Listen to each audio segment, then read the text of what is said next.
तो आज हम चर्चा कर रहे हैं हमारा भारत और भारत के 16 जनपद के बारे में। देखिए ये 16 जनपद पर क्या किया गया है, भारत की चर्चा है और इस जनपदों के कहा गया है अखंड भारत के लिए दिया गया। तो कुल कितने जनपद हैं? 16 जनपद।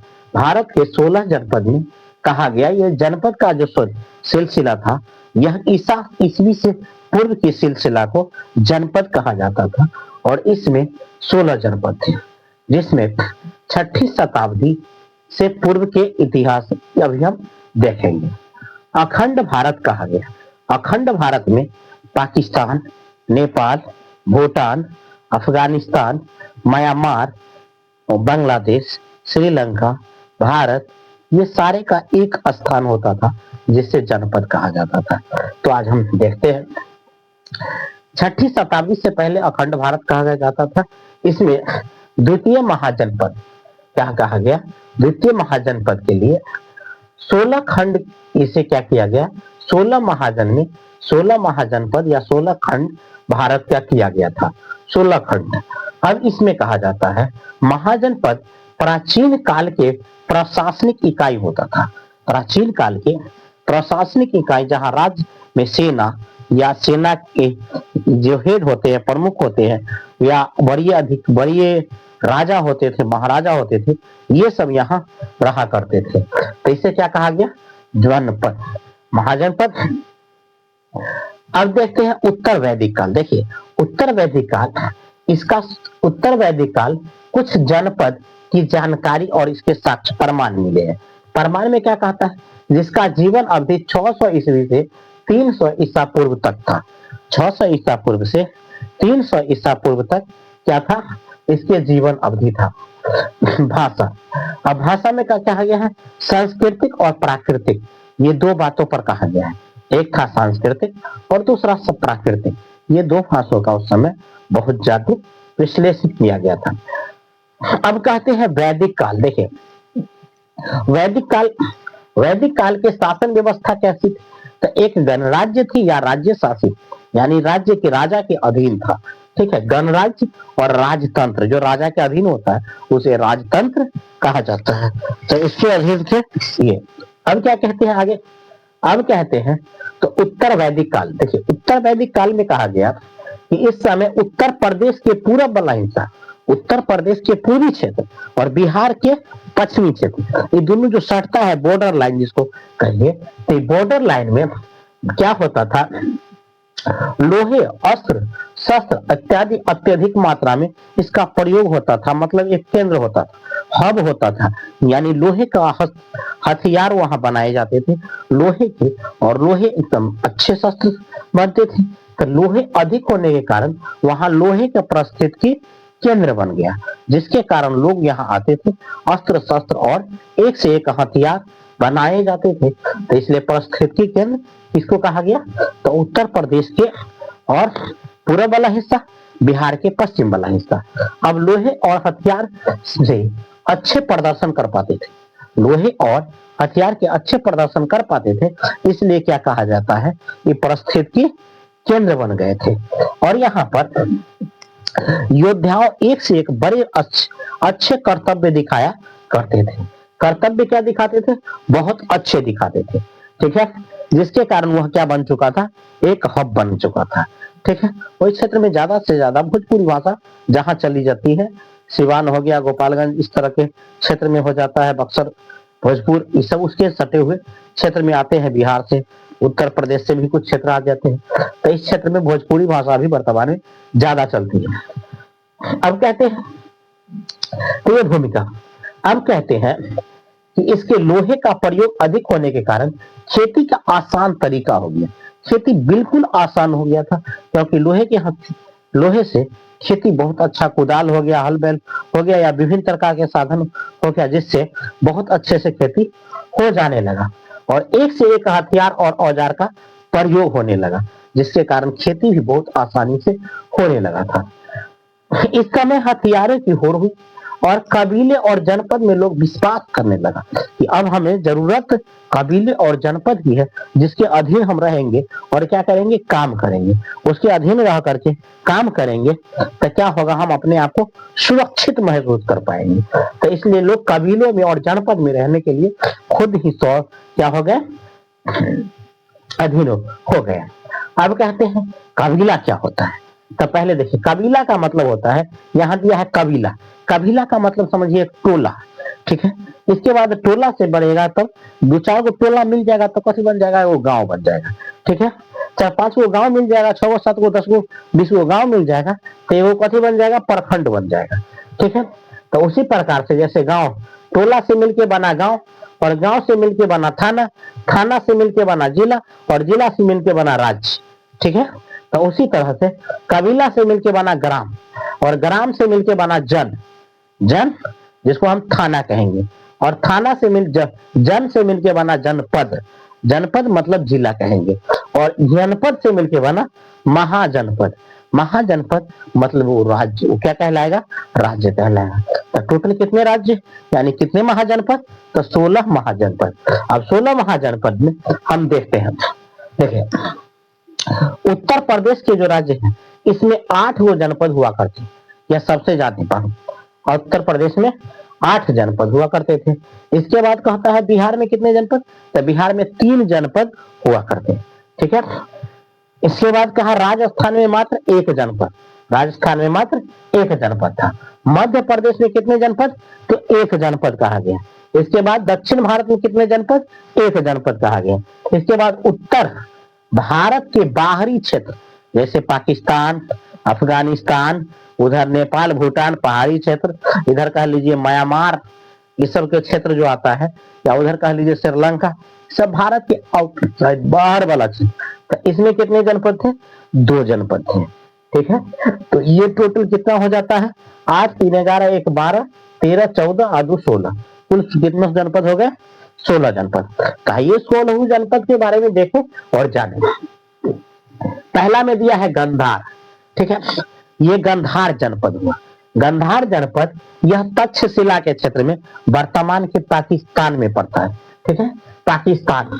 यह रावलपिंडी या पेशावर का क्षेत्र जो वर्तमान के पाकिस्तान में है, ठीक है। दूसरा में दिल है कंबोज, कंबोज इसको कहेंगे हाटक या रायपुर, ठीक है।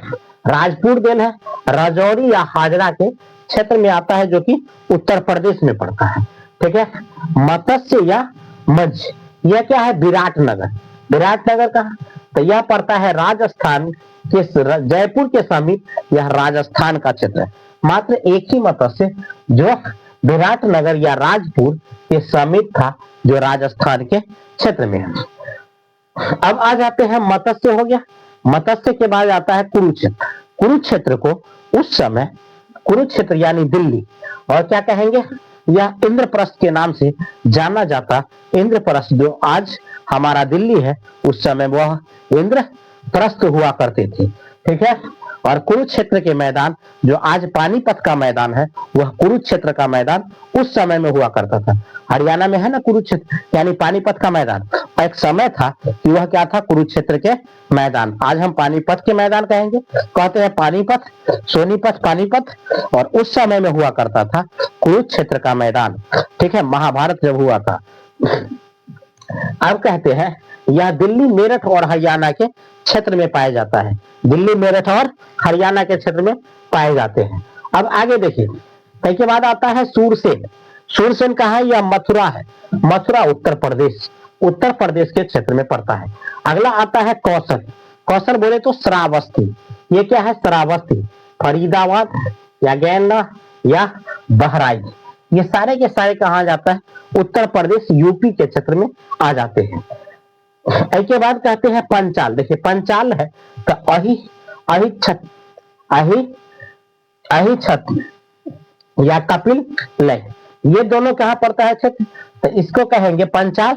यह भी यूपी का क्षेत्र में आ जाता है, जिसे बरेली, बदायूं या फरीदाबाद, ठीक है, फरुदाबाद, ये तीनों क्षेत्र में आ जाता है। कौन, जिसे हम पंचाल कहेंगे, पंचाल, उस समय का पंचाल, आज का क्या होगा, बरेली, बदायूं, फरुखाबाद, यूपी में पड़ता है ये। आई के बाद चेंदी। चेंदी देखिए, चेंदी वर्तमान के क्या बन चुका है, शक्ति। उस समय चेंदी या शक्तिमती, वर्तमान में यह बुंदेलखंड के नाम से जाना जाता है। यह बुंदेलखंड भी कहा, उत्तर प्रदेश में। तो सबसे ज्यादा जनपद, महाजनपद कहा, उत्तर प्रदेश में हुआ करते थे, 16 जनपद। ठीक है, अब कहते हैं तो चेंदी हो गया। इसके बाद वत्स्य या वज्जी, यह कौशाम्बिक के क्षेत्र है। कौशाम्बिक, इलाहाबाद उत्तर प्रदेश या इलाहाबाद कहिए या मिर्जापुर कहिए। ठीक है, इलाहाबाद, मिर्जापुर या कौशाम्बिक के क्षेत्र में आ जाता है, ये भी उत्तर प्रदेश में है। इसके बाद कहेंगे मल्ल। मल्ल कहाँ है, तो मल्ल भी उत्तर प्रदेश में ही पड़ता है। मल्ल, उसे कहते हैं कुशावती। क्या कहा जाता है, कुशावती या कुशीनगर। ठीक है, यह देवरिया उत्तर प्रदेश में पड़ता है। कहा, देवरिया का उत्तर प्रदेश का क्षेत्र है, जिसे मल्ल कहा जाता था। ठीक है, इसके बाद कहेंगे अस्मक। अस्मक यानी पाटक, यह क्या है, गोदावरी नदी के दक्षिण क्षेत्र में है। यह मात्र दक्षिण भारत का एक क्षेत्र है जो इसमें क्या कहा गया, अस्मक। यह दक्षिण भारत का था। यह कहाँ का, दक्षिण भारत के क्षेत्र था। अब कहेंगे अवंती। देखिए, ये अवंती का क्षेत्र क्या है, अवंती का क्षेत्र। अवंती का क्षेत्र क्या है, फैजना, फैजान या महिष्मती। फैजान या महिष्मती का क्षेत्र। इसमें क्या कहा गया, देखिए, फैजान या महिष्मती का क्षेत्र, यह मालवा के मध्य प्रदेश, क्या कहेंगे, मालवा या मध्य प्रदेश के क्षेत्र में आ जाते हैं। कहा, मध्य प्रदेश। कौन था, अवंती। उज्जैन, क्या पड़ता है, उज्जैन या महिष्मती। फिल्म भी है महिष्मती। ठीक है, एक महिष्मती, बहुत अच्छा फिल्म दिया है। ठीक है, तो वहां आज भी धरोहर देखने को उस तरफ से मिलता है। अवंती के क्षेत्र, मालवा का मध्य प्रदेश में आता है। अब कहता है एक वज्जी। वज्जी बोले तो यह क्या है, 14वां जनपद। इस वैशाली का क्षेत्र, इसे वैशाली, विदेह या मिथिला, ये तीनों कहाँ पड़ता है, तो ये विदेह, वैशाली, मिथिला, ये सब बिहार का है। आगे देखिए, वैशाली, मुजफ्फरपुर और दरभंगा, ये बिहार में पड़ता है। ठीक है, तो ये तीनों बिहार के क्षेत्र आ जाता है, जिसको हम वज्जी कहते हैं। बिहार में 3 गो जनपद है। बिहार में कितने जनपद है, 3 जनपद। देखो, वज्जी है, अंग है, मगध है।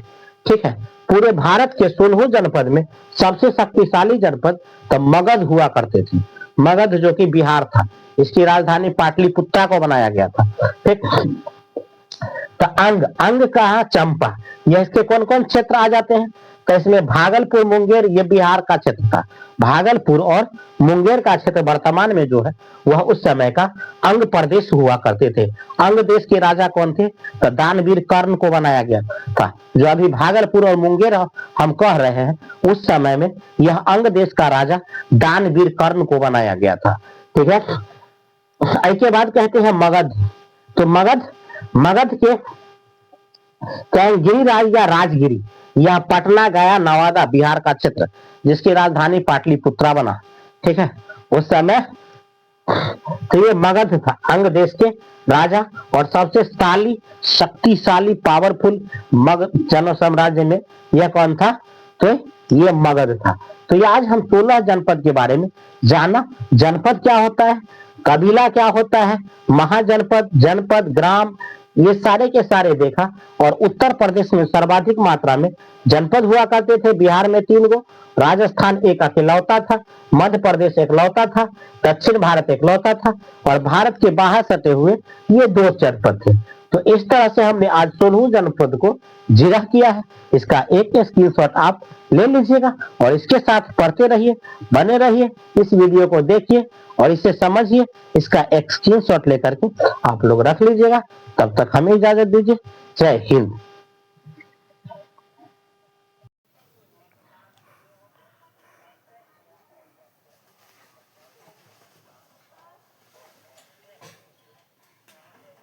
तो अभी हमने, और अब इस पर उदाइन के बारे में हम जानते हैं और चर्चा करते हैं। देखिए, उदाइन कौन, तो ये अजात शत्रु जो थे, अजात शत्रु के पुत्र उदाइन हुआ करते हैं। ठीक, और उदाइन के द्वारा इनकी पिता की क्या हो जाती है, हत्या हो जाती है। पिता की हत्या हो जाती नहीं बल्कि कर देते हैं। ठीक है। और यह 460 ईस्वी में राजा बनता है। कहाँ का? तो वही मगध का राजा बनता है। और मगध के राजा, इन्होंने अपना राजधानी परिवर्तन किया और राजधानी कुसुमपुर, कुसुमपुर किसका नाम है? तो यह पटना का नाम है। और नया नाम इसका पाटलिपुत्रा या पटना कह लीजिए, तो पटना पड़ा था। तो यूँ कहते हैं, क्वेश्चन कई बार कई जगह पूछा गया है कि पटना को किसने बसाया है। तो इसमें आप चर्चा में बेहिचक कर सकते हैं, कौन बसाया था? तो उदयन ने बसाया इस पटना को। इसका नाम क्या है? तो कुसुमपुर। नया नाम क्या है? कुसुमपुर। माता का नाम, तो इनके माता का नाम पद्मावती। माता कौन थी? पद्मावती। और पिता कौन थे? अजात शत्रु। अजात शत्रु इनके पिता थे। ठीक है। उदयन को क्या कहा जाता है? तो इसे बौद्ध धर्म में पितृहंता कहा गया, क्योंकि जो पिता की हत्या करता है ना, उसे बौद्ध धर्म पितृहंता कहते हैं। ठीक है। इसके पिता को भी पितृहंता कहा गया और इसे भी पितृहंता कहा गया। ठीक है। अन्य नाम इसका उदय या उदयभद्र था। उदयन या उदयभद्र, उदयन उदयभद्र। ठीक है। तो ये 3 नाम इसका था। चंपा के उपराजा थे। चंपक का उपराजा थे। राजा तो मगध के थे, उपराजा वहां के थे। ठीक है। इसने गंगा और सोन के नदी के संगम पर, किस नदी पर? गंगा और सोन नदी के संगम पर एक क्या बसाया था? शहर बसाया, जिसका नाम था कुसुमपुर। और कुसुमपुर को बसाने के लिए इन्होंने कुसुमपुर नगर यानी पटना नदी के, पटना गंगा नदी और सोन नदी के संगम पर बसाया पटना को। और पटना यानी कुसुमपुर आज के डेट में क्या बन गया है? तो वह पाटलिपुत्रा बन गया है। तो पाटलिपुत्रा या पटना बहुत ज़्यादा ही फेमस हो गया, डेवलप हो गया। बौद्ध धर्म उसके बारे में क्या किया है? चर्चा करता है। ठीक है। तो अब आ जाते हैं ये बौद्ध धर्म के। अब कहते हैं इन्होंने पटना में जैन चैतन्य का निर्माण करवाया था। क्या निर्माण करवाया था? जैन चैतन्य। जैन चैतन्य क्या एक स्थला मूर्ति था, जैन धर्म का एक मूर्ति या स्थापना, उसको क्या किया था? इन्होंने निर्माण करवाया था। उदयन की हत्या चाकू गोद कर किसी अनजान व्यक्ति चाकू भोंक करके मार दिया था इनको। ठीक है। अनजान व्यक्ति, जिससे कोई पता नहीं था, अनजान व्यक्ति ने इसकी हत्या कर दिया था। ठीक है। इनकी हत्या। इसके बाद इसके पुत्र थे नागदशक। नागदशक को कोई होश हवास नहीं था, अब ढंगा था, या थोड़ा अयोग्य कह लीजिए, अयोग्य शासक था। ठीक है। तो अयोग्य शासक होने के कारण, अयोग्य होने के कारण जिसकी हत्या सेनापति ने कर दिया। इनकी सेनापति कौन थे? नागदशक। ठीक है। नागदशक के सेनापति के द्वारा इनकी हत्या हो जाती है। और नया वंश कौन होता है? शिशुनाग। शिशुनाग, नया वंश शिशुनाग वंश। ठीक है। शिशुनाग इनकी सेनापति थे और नागदशक की हत्या कौन कर देते हैं? इनके सेनापति नागदशक ने। और नागदशक नया वंश की स्थापना किया, जिसका नाम रखा गया शिशुनाग वंश, जिसकी चर्चा महाभारत में किया गया है। महाभारत में इसकी चर्चा किया गया है। अब मगध का प्रथम वंश क्या कहा गया? मगध के प्रथम वंश जो हुए, उस वंश को बृहदत्त वंश क्या कहा गया? बृहदत्त वंश कहा गया। ठीक है। बृहदत्त वंश मगध का प्रथम वंश। तो आज हम देखते क्या है? मगध बृहदत्त वंश की स्थापना, बृहदत्त वंश की स्थापना बृहदत्त नामक व्यक्ति ने किया था। बृहदत्त एक व्यक्ति जिन्होंने बृहदत्त वंश की स्थापना किया था। ठीक है। और इस वंश का सबसे प्रतापी राजा जरासंध हुए। ठीक है। जरासंध जो जरा से संधि करके बना था। ठीक है। सबसे विशालकाय भयानक हुआ था जरासंध। ठीक है। तो ये प्रतापी हुए थे। इसने राजधानी गृह वर्ज को बनाया। राजधानी क्या था? गृह वर्ज था इसकी राजधानी। जरासंध के सामान्य विस्तार क्या किया था? अपने साम्राज्य को विस्तार ज्यादा से ज्यादा उत्तर भारत में करना चाहते थे, लेकिन उत्तर भारत में इनके विरोध में कौन था? कृष्ण और पांडव, ये दोनों इनके विरोधी थे, जिसके कारण इसकी मंशा को सफल नहीं होने दिया। ठीक है। और यह मल्ल युद्ध में निपुण था, यानी कहा जाता था इनको बाहुबली पर बहुत ज्यादा घमंड था। बहुत ज्यादा विश्वास था कि बाहुबली उससे बड़ा शारीरिक युद्ध में कोई निपुण नहीं, सबसे ज्यादा अभिमान था, घमंड था, जरा से संधि करके बना था। ठीक है, जिसका मतलब क्या, विरोधी कौन था, पांडव कृष्ण। उद्देश्य को असफल करने के लिए कृष्ण और पांडव दोनों एक साथ थे। ठीक है, यह मल्ल युद्ध में निपुण था कौन, जरासंध। मल्ल युद्ध में एकदम निपुण व्यक्ति थे। ठीक है, इसके बाद क्या कहा गया, जरासंध मल्ल युद्ध में निपुण थे। इसके बाद जरा से संधि करके मतलब निर्माण हुआ था। जरा नामक एक राक्षसी थी, वह क्या कर रहा था, जंगल में दो मांस का टुकड़ा अलग अलग चीर करके फेंका हुआ था। तो जरा ने क्या किया, भूखे प्यासे जंगल में दौड़ रहा था, घूम रहा था। तो अचानक मांस के दो टुकड़ा देख करके वो दोनों टुकड़ा को दोनों हाथ से उठा के लेके जाने लगा।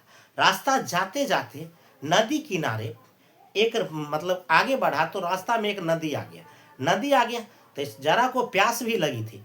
तब प्यास में पानी पीने के लिए एक हाथ में, दोनों हाथ में तो मांस का टुकड़ा था, तो दोनों मांस के टुकड़ा को एक हाथ में रख लिया और वो पानी पीने लगा।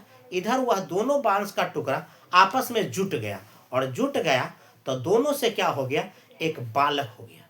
वह मांस का टुकड़ा बालक में बदल गया और इसका रुदन यानी रोने की आवाज इतना भयानक थी कि जरा उससे डर गई और डर करके भाग गया और उस बच्चे को वहीं छोड़ दिया नदी किनारे।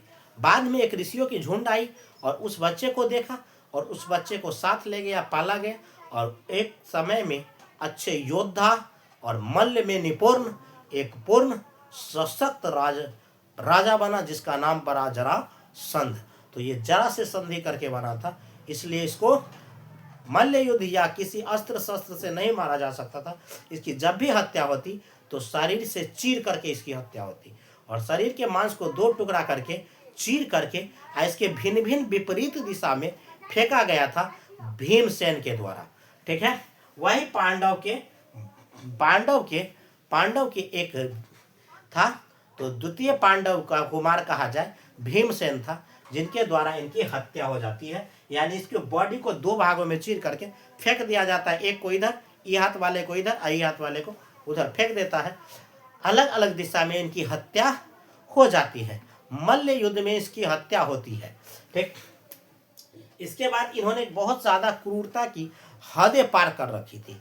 एक बार में 86 को राजा को एक साथ फांसी पर लटकाने का सजा सुना रखे थे।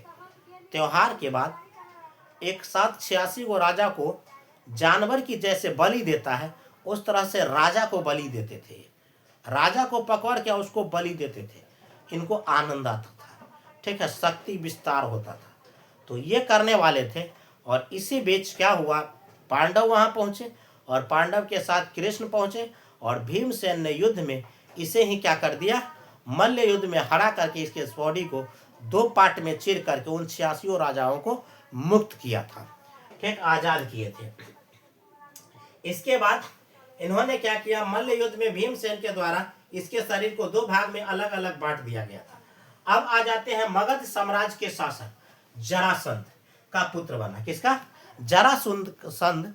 उसी का बेटा को पांडव अपने युद्ध के लिए किसी हड़प की इच्छा से नहीं किया था, बल्कि अत्याचारियों से मुक्त करने के लिए जरासंध का अंत कर दिया और उसके बेटा को क्या बना दिया, राजा बना दिया वहां का। और बेटा के राजा, बेटा कौन था, तो रिपुज्य। जरासंध के बेटा का नाम रिपुज्य था, इनको राजा बनाया गया। और बृहदत्त वंश के अंतिम शासक रिपुज्य, ठीक है, की हत्या मंत्री पुरलिक ने कर दिया। पुरलिक उसका मंत्री था, जिन्होंने इसकी क्या कर दिया, हत्या कर दी। और हत्या के बाद पुरलिक जैसे मर गए, पुरलिक की जो हत्या हुई, तो पुरलिक अपने पुत्र को राजा बनाया और पुरलिक के पुत्र को कौन, कुलीन ने राजा बना दिया। क्या बना दिया, राजा कुलीन। अब कहता है राजा कुलिक ने अपने पुत्र को अब राजा बनाया और कुलिक के पुत्र हुआ कौन, तो भाटिया जिसको हम कहते हैं, तो वही कुलिक के पुत्र थे। भाटिया किसका, तो बिंबिसार। और बिंबिसार जब राजा बना तो यह पहला बार ऐतिहासिक राजा बना था। पहली बार ऐतिहासिक राजा कुलिक के पुत्र कौन बना था? बिंबिसार। यह हर्यक वंश के संस्थापक कहे जाने वाले व्यक्तियों में से थे। किस वंश के? हर्यक वंश के संस्थापक कहे गए। और जिसने पहला ऐतिहासिक वंश का स्थापना किया उसको क्या कहा गया? हर्यक वंश। तो ये हर्यक वंश थे और हर्यक वंश के संस्थापक थे। और इस तरह से क्या हुआ, कुल वंश की आपने केवल हर्यक वंश के बारे में पूरी ये वीडियो देखा। वीडियो काफ़ी लंबा हो चुका है और इसे एक बार आप लोग देख लीजिए, समझ लीजिए, बहुत हेल्पफुल होगा। नोट्स बाय पीडीएफ है और ये सारे के सारे आपको देखिए, समझिए और अच्छे से कंटेंट लिखा गया। तो आप इसका स्क्रीनशॉट लेकर के जरूर रख लीजिए और 1 से 2 बार इसे पढ़ लीजिए। आपको कहीं जाने और भटकने की जरूरत नहीं। हर्यक वंश का सारा क्वेश्चन इसमें कर दिया गया है, चाहे कहीं से उठा दे कंपटीशन, इसमें से जरूर रहता है। और अगर हर्यक वंश से पूछे तो एक भी क्वेश्चन आपका नहीं छूटेगा, ये गारंटी नहीं, पूरी उम्मीद और संभावनाएं होती है। क्योंकि कहता है labour never not goes out, परिश्रम कभी बेकार नहीं जाता।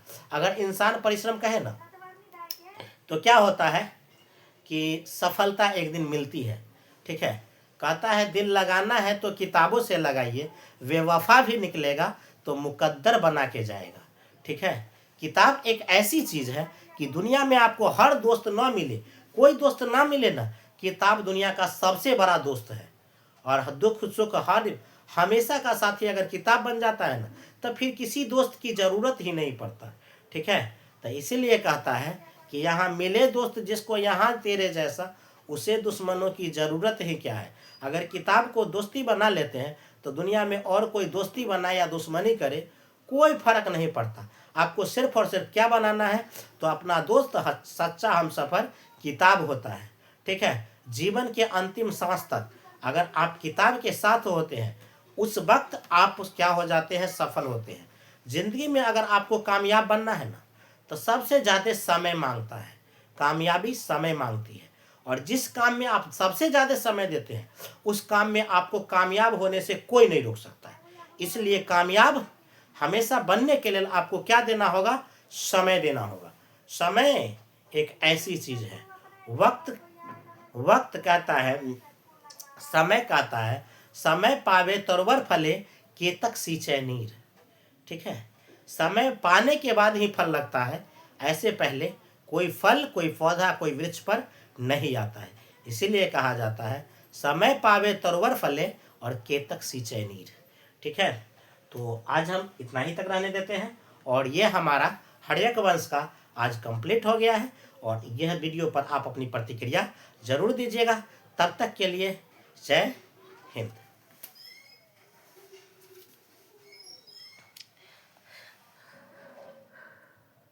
हम लोग बात करेंगे भारतीय इतिहास, इंडियन हिस्ट्री। इंडियन हिस्ट्री पर आज हम चर्चा कर रहे हैं। देखते हैं इंडियन हिस्ट्री के बारे में। और इंडियन हिस्ट्री में मैंने हर्यक वंश से लिया हूँ। तो हर्यक वंश का क्लास मैंने पिछले वीडियो में दे दिया है और आज हमने 2 वंशों को एक साथ लिया है, जिसमें एक आता है शिशुनाग वंश। क्या आता है? शिशुनाग वंश। और दूसरा आता है नंद वंश।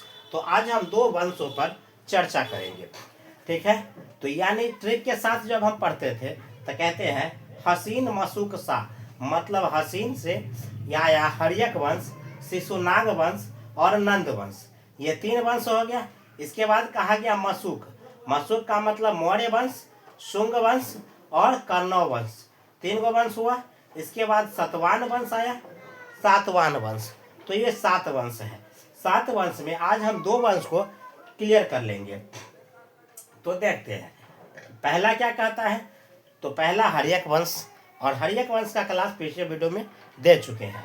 अब अगला वीडियो में है, तो आज इसका सेकेंड वीडियो है। तो इसमें है शिशुनाग वंश और नंद वंश पर आज हम चर्चा करेंगे, देखेंगे। चलिए, ये परीक्षा के दृष्टि से है और ज़्यादा पूछा जाता है इस सबसे, कारण मौर्य वंश, नंद वंश, इस सबसे तो ज़्यादा क्वेश्चन बनता है। ठीक है, तो आ जाते हैं हम क्या है शिशुनाग वंश पर देख लेते हैं। ये सब छोटा छोटा वंश है तो इसमें ज्यादा राजा नहीं हुए हैं। देखते हैं तो क्या कहता है शिशुनाग वंश। देखिए शिशुनाग वंश 412 से लेके और 334 ईस्वी तक हुआ था। 412 ईस्वी से लेकर के 334 ईस्वी के बीच में यह वंश चला था, जिसको शिशुनाग वंश कहा गया था। संस्थापक शिशुनाग थे। शिशुनाग इसके क्या थे? संस्थापक थे। राजधानी कहाँ बनाया था? तो राजधानी पाटलीग्राम। इसने अपने राजधानी को पाटलीग्राम बनाया था, जो वैशाली में। पाटलीग्राम से बदल करके कहाँ ले गए थे? वैशाली। कौन? शिशुनाग। पहले पाटलिपुत्रा इसकी राजधानी हुआ करते थे, लेकिन इसकी राजधानी को कहाँ ले गए थे? शिशुनाग, वैशाली में ले गए थे। ठीक है, तो वैशाली के तरह इसे क्या अब कहते हैं? इसका अधिकार क्षेत्र या अवंती अधिकार कहाँ? तो इसने अधिकार 2 शासक पर किया था, एक अवंती तथा वत्स्य राज पर। कितने पर किए थे? 2। एक अवंती तथा वत्स्य राज पर क्या किया था? इसने अधिकार कर लिया था। अब कहा गया शिशुनाग वंश। देखिए ये शिशुनाग है, और शिशुनाग का शासन काल का समय, तो इन्होंने अपने शासन में किस पर? तो बंगाल तथा मालवा के मैदान तक। कहाँ ले गया था? बंगाल तथा मालवा के मैदान तक ले गया था। कौन को? तो शिशुनाग वंश। इस वंश के अगला शासक कौन? कालाशोक कहा जाता है। अगला शासक किसको कहा जाता है? कालाशोक को। अब कहते हैं कालाशोक को, इसमें कहता है तो इसे गद्दी पर बैठा दिया गया। यानी इस वंश का अगला शासक कालाशोक, जिससे क्या किया गया? मगध के गद्दी पर बैठाया गया था। अब कालाशोक के बारे में हम क्या कहते हैं? तो कालाशोक क्या बनाए थे? कालाशोक का कार्य देखिए। कालाशोक के कार्य कहा कि इसने राजधानी को परिवर्तन नहीं किया। राजधानी को पुनः कहाँ लेके आया? पटना। पहले वैशाली लेके गया था, वह उसको फिर से उठा के कहाँ ले आया? पाटलिपुत्रा में ला करके स्थापित कर दिया। और द्वितीय बौद्ध संगीत वैशाली को बनाया। दूसरी बार जो बौद्ध को संगीत दिया गया, तो उसे कहाँ बना दिया? वैशाली में बना दिया। इसके बाद कहता है यह ब्राह्मण वंश का प्रथम संस्थापक था। ब्राह्मण समाज के राजा या प्रथम संस्थापक तो किसको कहा गया? कालाशोक को कहा गया। लेकिन इसकी चर्चा क्या है? पुराण के अनुसार क्षत्रिय था। क्या है? पुराण में इनकी चर्चा क्षत्रिय से है, लेकिन यह क्या था? पेशे से ब्राह्मण था, इसलिए प्रथम ब्रह्म संस्थापक कहा गया। इसको ब्रह्म के संस्थापक कहा गया। इस वंश का अंतिम शासक जो हुआ, नंदी वर्मन हुए थे। किसका? कालाशोक यानी शिशुनाग वंश का अंतिम शासक नंदी वर्मन हुआ था। नंदी वर्मन की हत्या महापद्मनंद ने किया था। ठीक है, महापद्मनंद ने किया था। यह एक शूद्र जाति के थे। शूद्र जाति के महापद्मनंद थे, और यह शिशुनाग वंश या नंद वंश के क्या थे? संस्थापक कहिए। शिशुनाग वंश नंद वंश के संस्थापक। शिशुनाग वंश को हटाया गया और यहाँ पर कौन वंश लाया गया? नाग वंश यानी नंद वंश की स्थापना हुआ। चलिए तो अब हम चर्चा कर लेते हैं किस पर? नंद वंश पर। देखिए ये नंद वंश है। नंद वंश की स्थापना 344 ईस्वी में हुआ, और इसकी समाप्ति या कह लीजिए ये चला कहाँ तक था? 323 ईसा पूर्व तक। 344 से 323 ईसा तक चला था नंद वंश। जबकि वही क्या कहा गया?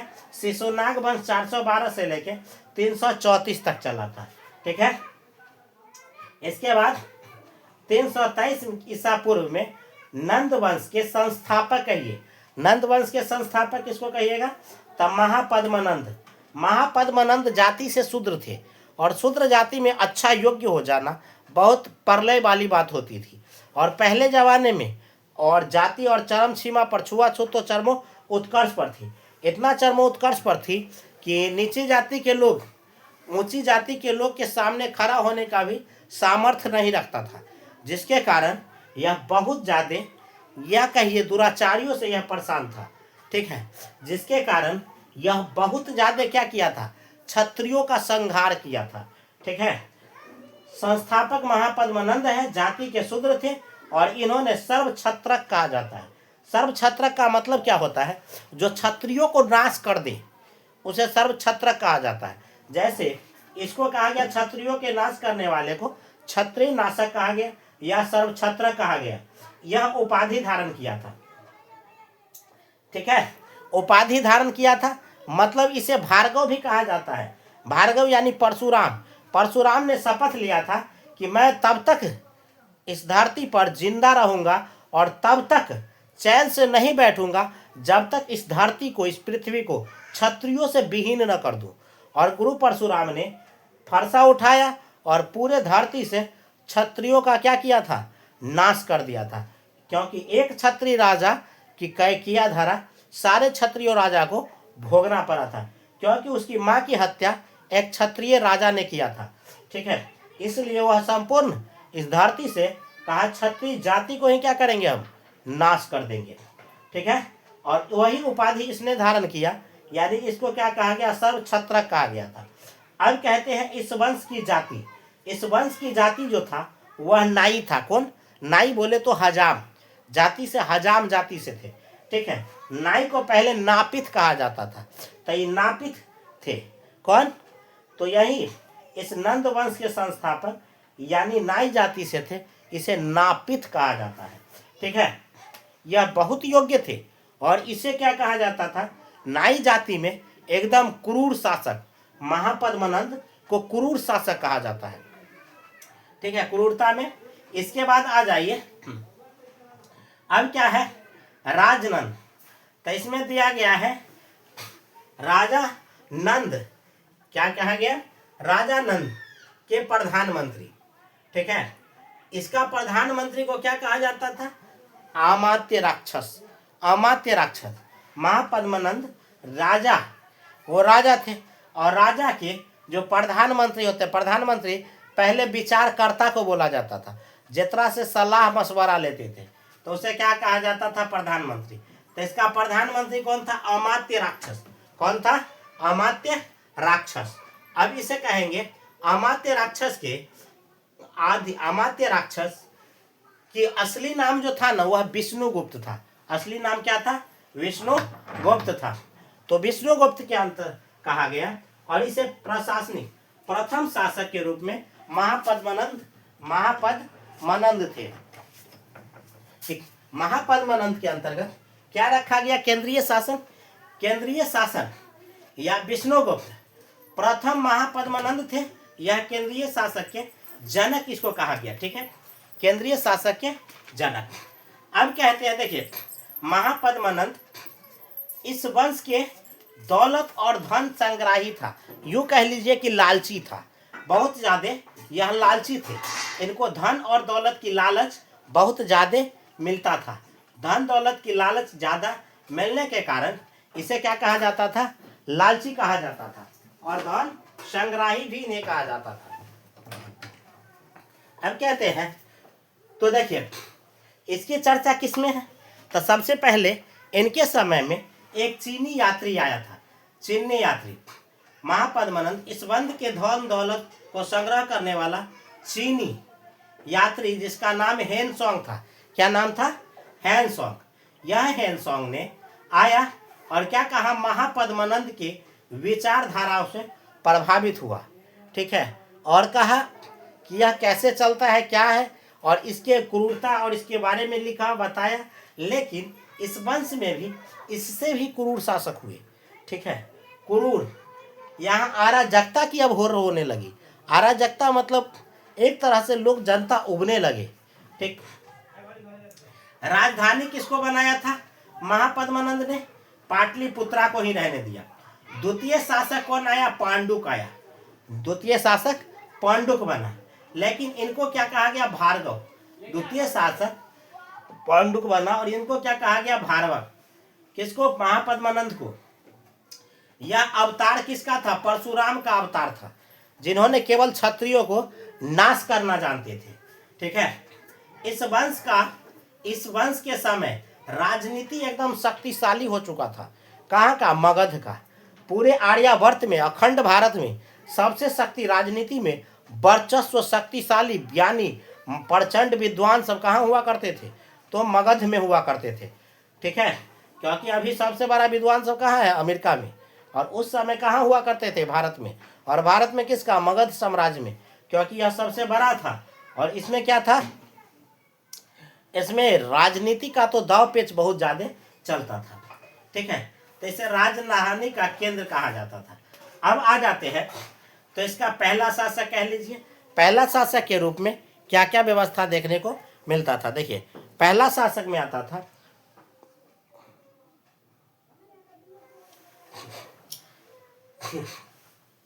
पहला शासक राजधानी के अंतर्गत रखे जाते थे, इसके कहा गया पहला शासक। इस वंश की राजनीति शक्ति क्या थी? चरमो उत्कर्ष पर थी, चरमो उत्कर्ष पर, जिसके कारण कहा गया यह विंध्याचल की पहाड़ी। पहला शासक गंगा के दक्षिण अतिक्रमण को हटाया और विंध्याचल पर्वत के दक्षिण तक यह पताका लहराया था।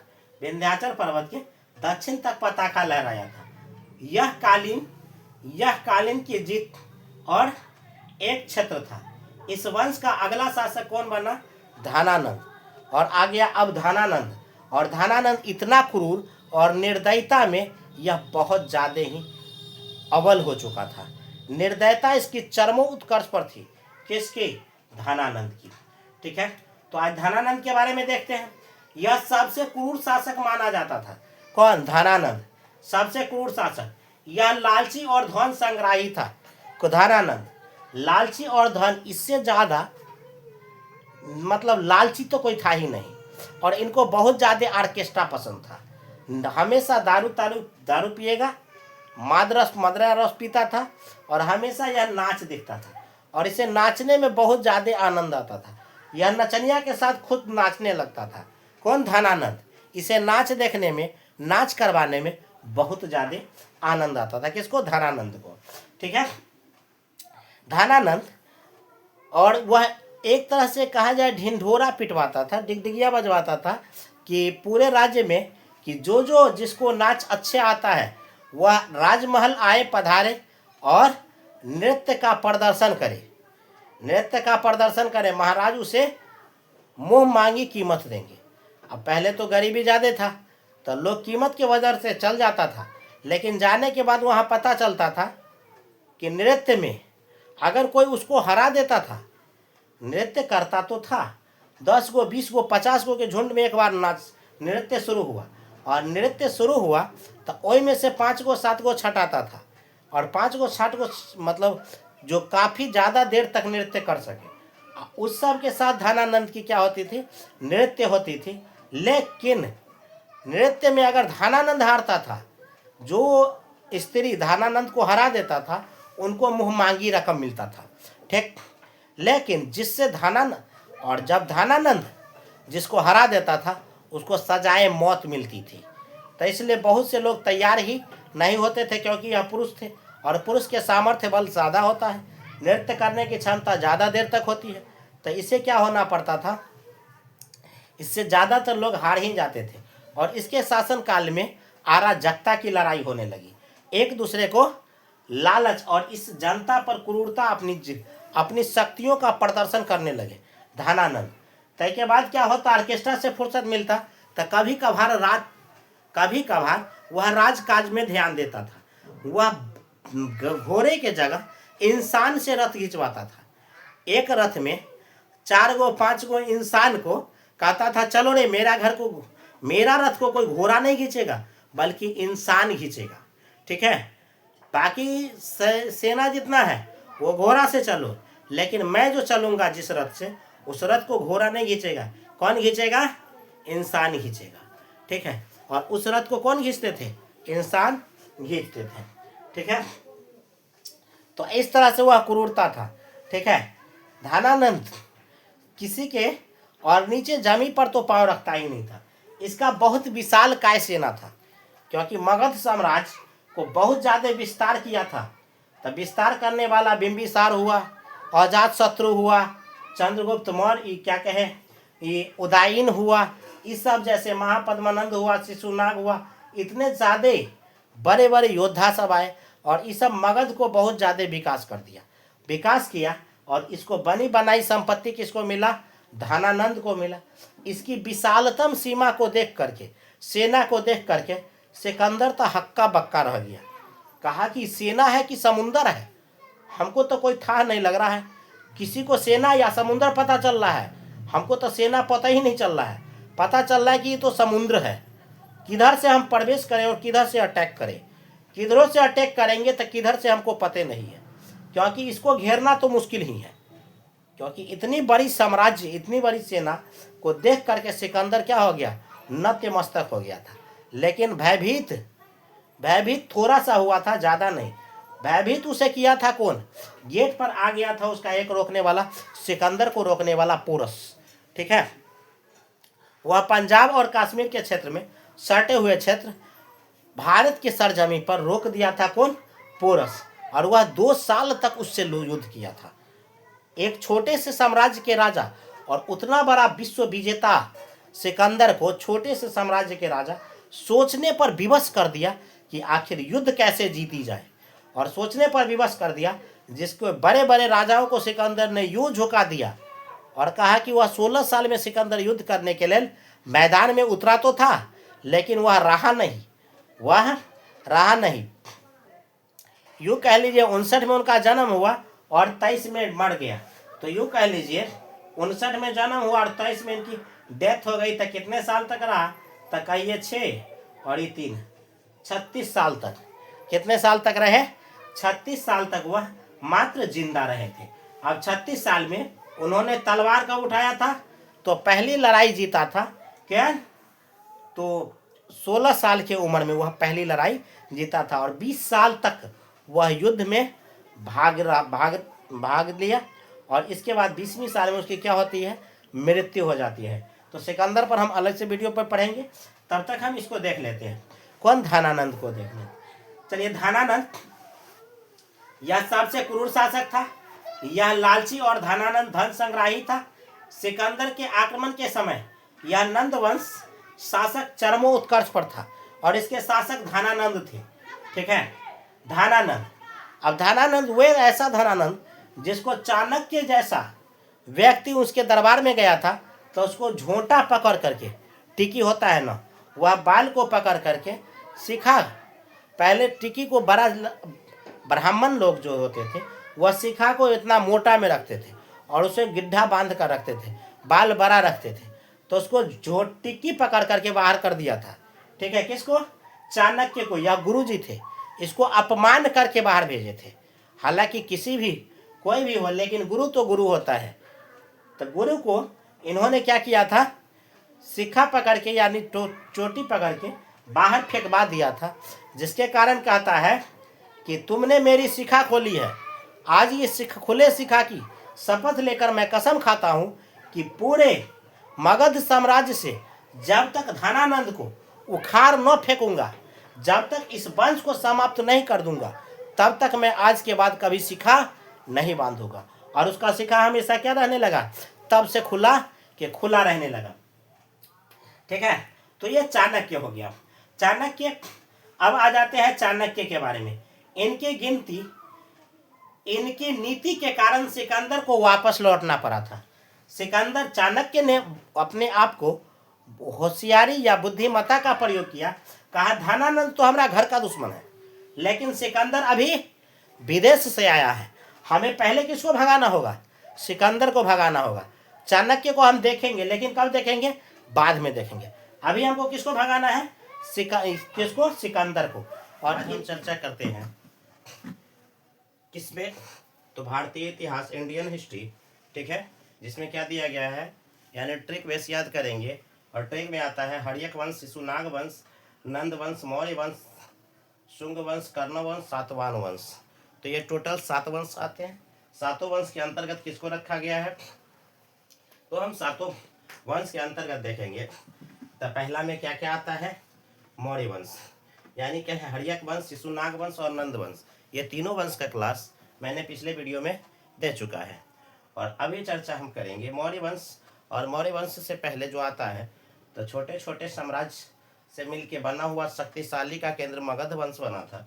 और उस समय मगध, जब सिकंदर भारत पर टपा था, तो उस समय मौर्य वंश का शासन नहीं बल्कि नंद वंश का शासन था। ठीक है, तो अब हम चर्चा करते हैं। अब फारसी आक्रमण फारस से आए हुए थे सैनिक।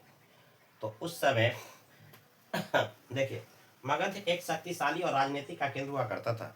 मध्य में मगध की जानी सीधा तौर पर कहिएगा बिहार। ठीक है, अब कहिएगा यह छोटे से साम्राज्य को जीत करके बड़ा साम्राज्य बना था, हड़प करके जीत करके छल कपट करके और राजनीति का केंद्र बन चुका था ये। ठीक है, भारत पर प्रथम विदेशी आक्रमण फारस ने किया था, जो हकमनी वंश के शासक थे। कौन वंश का कहिएगा? हकमनी वंश का। यह हकमनी वंश के शासक थे। ठीक है, इस वंश के शासक डेरियस थे। कौन थे? डेरियस थे। ठीक है, इसने गंधार और कम्बोज पर क्या किया था? आक्रमण करके उसे जीत लिया था। किसको? गंधार और कम्बोज को आक्रमण करके इसे जीत लिया था। ठीक है, यह फारसी सामान को लाया था। फारस से आए हुए सामान क्या था? फारसी सामान। उस सामान को भारत में ला करके बेचा करते थे। ठीक है, आगे के बाद कहिएगा अहकमनी वंश के अंतिम शासक के रूप में डेरियस तृतीय था। कौन? डेरियस तृतीय। यह भारत के अंतिम शासक में से माना जाता है। ठीक है, सिकंदर के द्वारा इस वंश का अंत कर दिया जाता है। जब सिकंदर आया था तो डेरियस को क्या किया था? यानी युद्ध हुआ था सिकंदर की सेना, यानी यूँ कह लीजिए मेसोडोनिया की सेना। सिकंदर मेसोडोनिया के रहने वाला था। और हकमनी वंश के शासक कौन थे? तो हकमनी वंश के शासक में आ जाते हैं यही डेरियस तृतीय। ठीक है, इसका कमान इसके हाथ में था। ठीक है, डेरियस तृतीय का एक सेनापति हुआ करता था। उस सेनापति का नाम था मोरसिस। ठीक है, मोरसिस इसका नाम था। कौन था? ये सेनापति था। क्या था? तो यूँ कहिएगा सेनापति। ठीक है, सेनापति था या सिपह सलार कहिएगा। सिपह सलार मतलब होता है जो परामर्श देता है, प्रधानमंत्री कहिए। ठीक है, तो ये डेरियस का था। किसका था? डेरियस का था। ठीक है, जब सिकंदर आया तो इतना आक्रामक और क्रूर शासक था ये कि इन्होंने किसी को नहीं देखा और सीधे मौत के घाट उतारने लगा। वो बच्चे, बूढ़े और हर तरह की व्यवस्था। यानी सिकंदर एक तरह से जालिम इंसान में से एक कहा जाए। ठीक है, इन्होंने दुनिया का जीतने का सपना देखा था, पूरी दुनिया को। सिकंदर मात्र 8 देशों को जीता था और विश्व विजेता कहलाया था। ठीक है, सिकंदर के शासन फारस पर स्थापित हुआ था। स्थापित नहीं, जैसे सिकंदर युद्ध किया ना तो डेरियस को हटा दिया, युद्ध में हरा दिया। एक ही तलवार में उसके सर धड़ से अलग कर दिया डेरियस को, और डेरियस तो वहीं मर गया। इसके बाद उसके पुत्री से विवाह कर लिया सिकंदर। पुत्री का नाम रेक्सोना था। सिकंदर द्वारा डेरियस की हत्या के बाद एक ही तलवार से धड़ से अलग कर दिया था। ठीक है, और इसके बाद नया वहाँ पर शासन किसका लगा दिया? तो सिकंदर द्वारा वहाँ पर शासन लगा दिया। अब मेसोडोनिया का शासन चलेगा, जिसको यूनानी शासन कहा गया। क्या कहा गया? यूनानी शासन कहा गया। ठीक है, यूनानी शासन के बाद अब आगे आते हैं। तो आगे आप देखिएगा ईरान आक्रमण। अब ईरान पर आक्रमण किए। यह द्वितीय आक्रमण यूनानी आक्रमण था। ठीक है, ईरान पर आक्रमण कौन किए थे? डेरियस वहाँ के राजा थे, और वहाँ पर आक्रमण किया था सिकंदर की सेना, और उसमें यूनान की क्या हुई थी? जीत हुई थी, और डेरियस की सेना यानी ईरान की हार हुई थी। ठीक है, अब थोड़ा पढ़ते हैं किसके बारे में? सिकंदर के बारे में। सिकंदर थे कौन? दुनिया बहुत जानता है उसके नाम से। न जाने क्या क्या किए हैं दुनिया में, किए क्या नहीं किए वो तो ऊपर वाले जाने, लेकिन हम लोग को इतिहास में दिया है तो पढ़ते हैं। सिकंदर से क्वेश्चन रहती है कॉम्पिटेटिव एग्जाम में भी और ऐसे भी। चलिए, तो हम देखते हैं सिकंदर यूनान के शासक था। सिकंदर यूनान कह लीजिए तो एक तरह से इसे मेसोडोनिया कहा जाता है। सिकंदर महान थे। सिकंदर इसका पूरा नाम अलेक्जेंडर था। अलेक्जेंडर सिकंदर। ठीक है, यह एक मेसोडोनिया के शासक था। मेसोडोनिया। ठीक है, इनके पिता का नाम फिलिपींस था। कौन? सिकंदर के पिता का नाम फिलिपींस था। ठीक है, माता का नाम ओलंपिया। सिकंदर के माता को सिकंदर के पिता द्वारा जीत कर लाया गया था किसी साम्राज्य से। ठीक है, सिकंदर को माता को ओलंपिया को सिकंदर के पिता द्वारा फिलीपींस द्वारा जीत के लाया गया था। इस बात से ओलंपिया बहुत ज़्यादा जलती थी। जलती इसलिए थी क्योंकि ओलंपिया का कहना था कि मैं एक लड़की हूँ, मुझे शादी करने का अधिकार मेरा होना चाहिए, न कि मैं कोई वस्तु हूँ जो मुझे कोई जीत ले। मैं कोई वस्तु नहीं जो मुझे जीत ले। और इसके कारण सिकंदर के पिता और ओलंपिया ओलंपिया और सिकंदर के पिता फिलीपींस में कभी आपस में बनती नहीं थी। ठीक है। और सिकंदर के पिता एक आंख से अंधे भी थे। एक आंख से अंधे मतलब कनाह कह लीजिए, तो ये कनाह थे। ठीक है। जिसके कारण मेसिडोनिया के शासक फिलीपींस को ओलंपिया पसंद नहीं करता था। ठीक है। तो उसके सामने जब भी जाता तो कुछ ना कुछ ऐसा उटपटांग भेष बना के जाता जिससे फिलीपींस को खून खौल जाता और गुस्सा में एकदम आग बबूला रहता उसके सामने हमेशा। ठीक है। और फिलीपींस से वह कहता भी क्या कहता कि तुम इसी के लायक हो। मतलब अपना रूप को बदतर बदरूप बना लेती कौन, मैं ये फिलीपींस यानी ओलंपिया। वह तो थी बहुत सुंदर होने के कारण फिलीपींस ने उससे शादी के लिए ही उसे जीता था। ठीक है। और ले आया था अपने साम्राज्य में, उसके शादी करके रखा था, जिनसे एक पुत्र हुआ था सिकंदर। और ओलंपिया अपनी जादूगरनी थी। क्या थी? जादूगरनी। जादू टोना पर उसको बहुत ज़्यादा विश्वास और घमंड भी था। किसको? ओलंपिया को। और यूस देवता इनका देवता था। यह किसने? यूस देवता को मानते थे। ठीक है। फिलीपींस अब आता है। अब देखते हैं तो ये फिलीपींस इनके माता और पिता के हैं। फिलीपींस की हत्या इनकी अपनी ही माता के द्वारा कर दिया जाता है।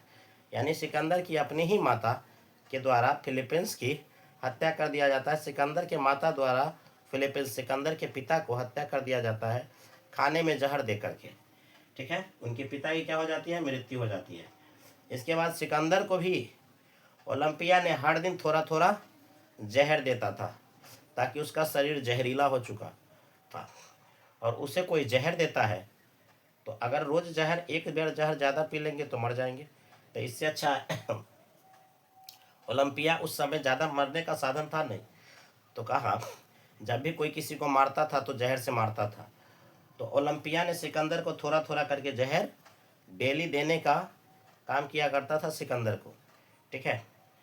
और सिकंदर का शरीर एकदम जहरीला हो चुका था। ठीक, एकदम जहरीला हो चुका था। ओलंपिया द्वारा उसको चूंकि रोज जहर कुछ ना कुछ मात्रा में दिया जाता था। ठीक है, खाने में, जिससे उसके कारण क्या हो चुका था? जहरीला उसका शरीर हो चुका था। यही कारण है कि उससे कोई भी सांप काटता, कोई भी कीड़ा काटता तो पहले कीड़े मर जाता था, सिकंदर को कुछ नहीं होता। या तो किसी को सांप से कटवा दिया जाता था या किसी के शरीर में जहर पिला दिया जाता था, लेकिन सिकंदर को कोई जहर पिलाता था तो कुछ भी नहीं होता था, क्योंकि उसके माता ने उसको पहले ही जहर पिला रखा था। और इतना जहर जो बार बार पिलाए, उससे ज़्यादा जहर ये तो पी ही चुका था। तो जहर पीने के कारण इनका शरीर का पूरा खून जहरीला हो चुका था सिकंदर का। तो आइए सिकंदर पर हम चलते हैं। सिकंदर का मूल नाम क्या था? अलेक्जेंडर। मैसेडोनिया के यह शासक थे। ठीक है। अपने पिता की हत्या करने के बाद इन्होंने विश्व विजेता बनने का सपना देखा था और कहा कि तुम्हें उगता डूबता हुआ सूरज नहीं, उगता हुआ सूरज तक पहुंचना है।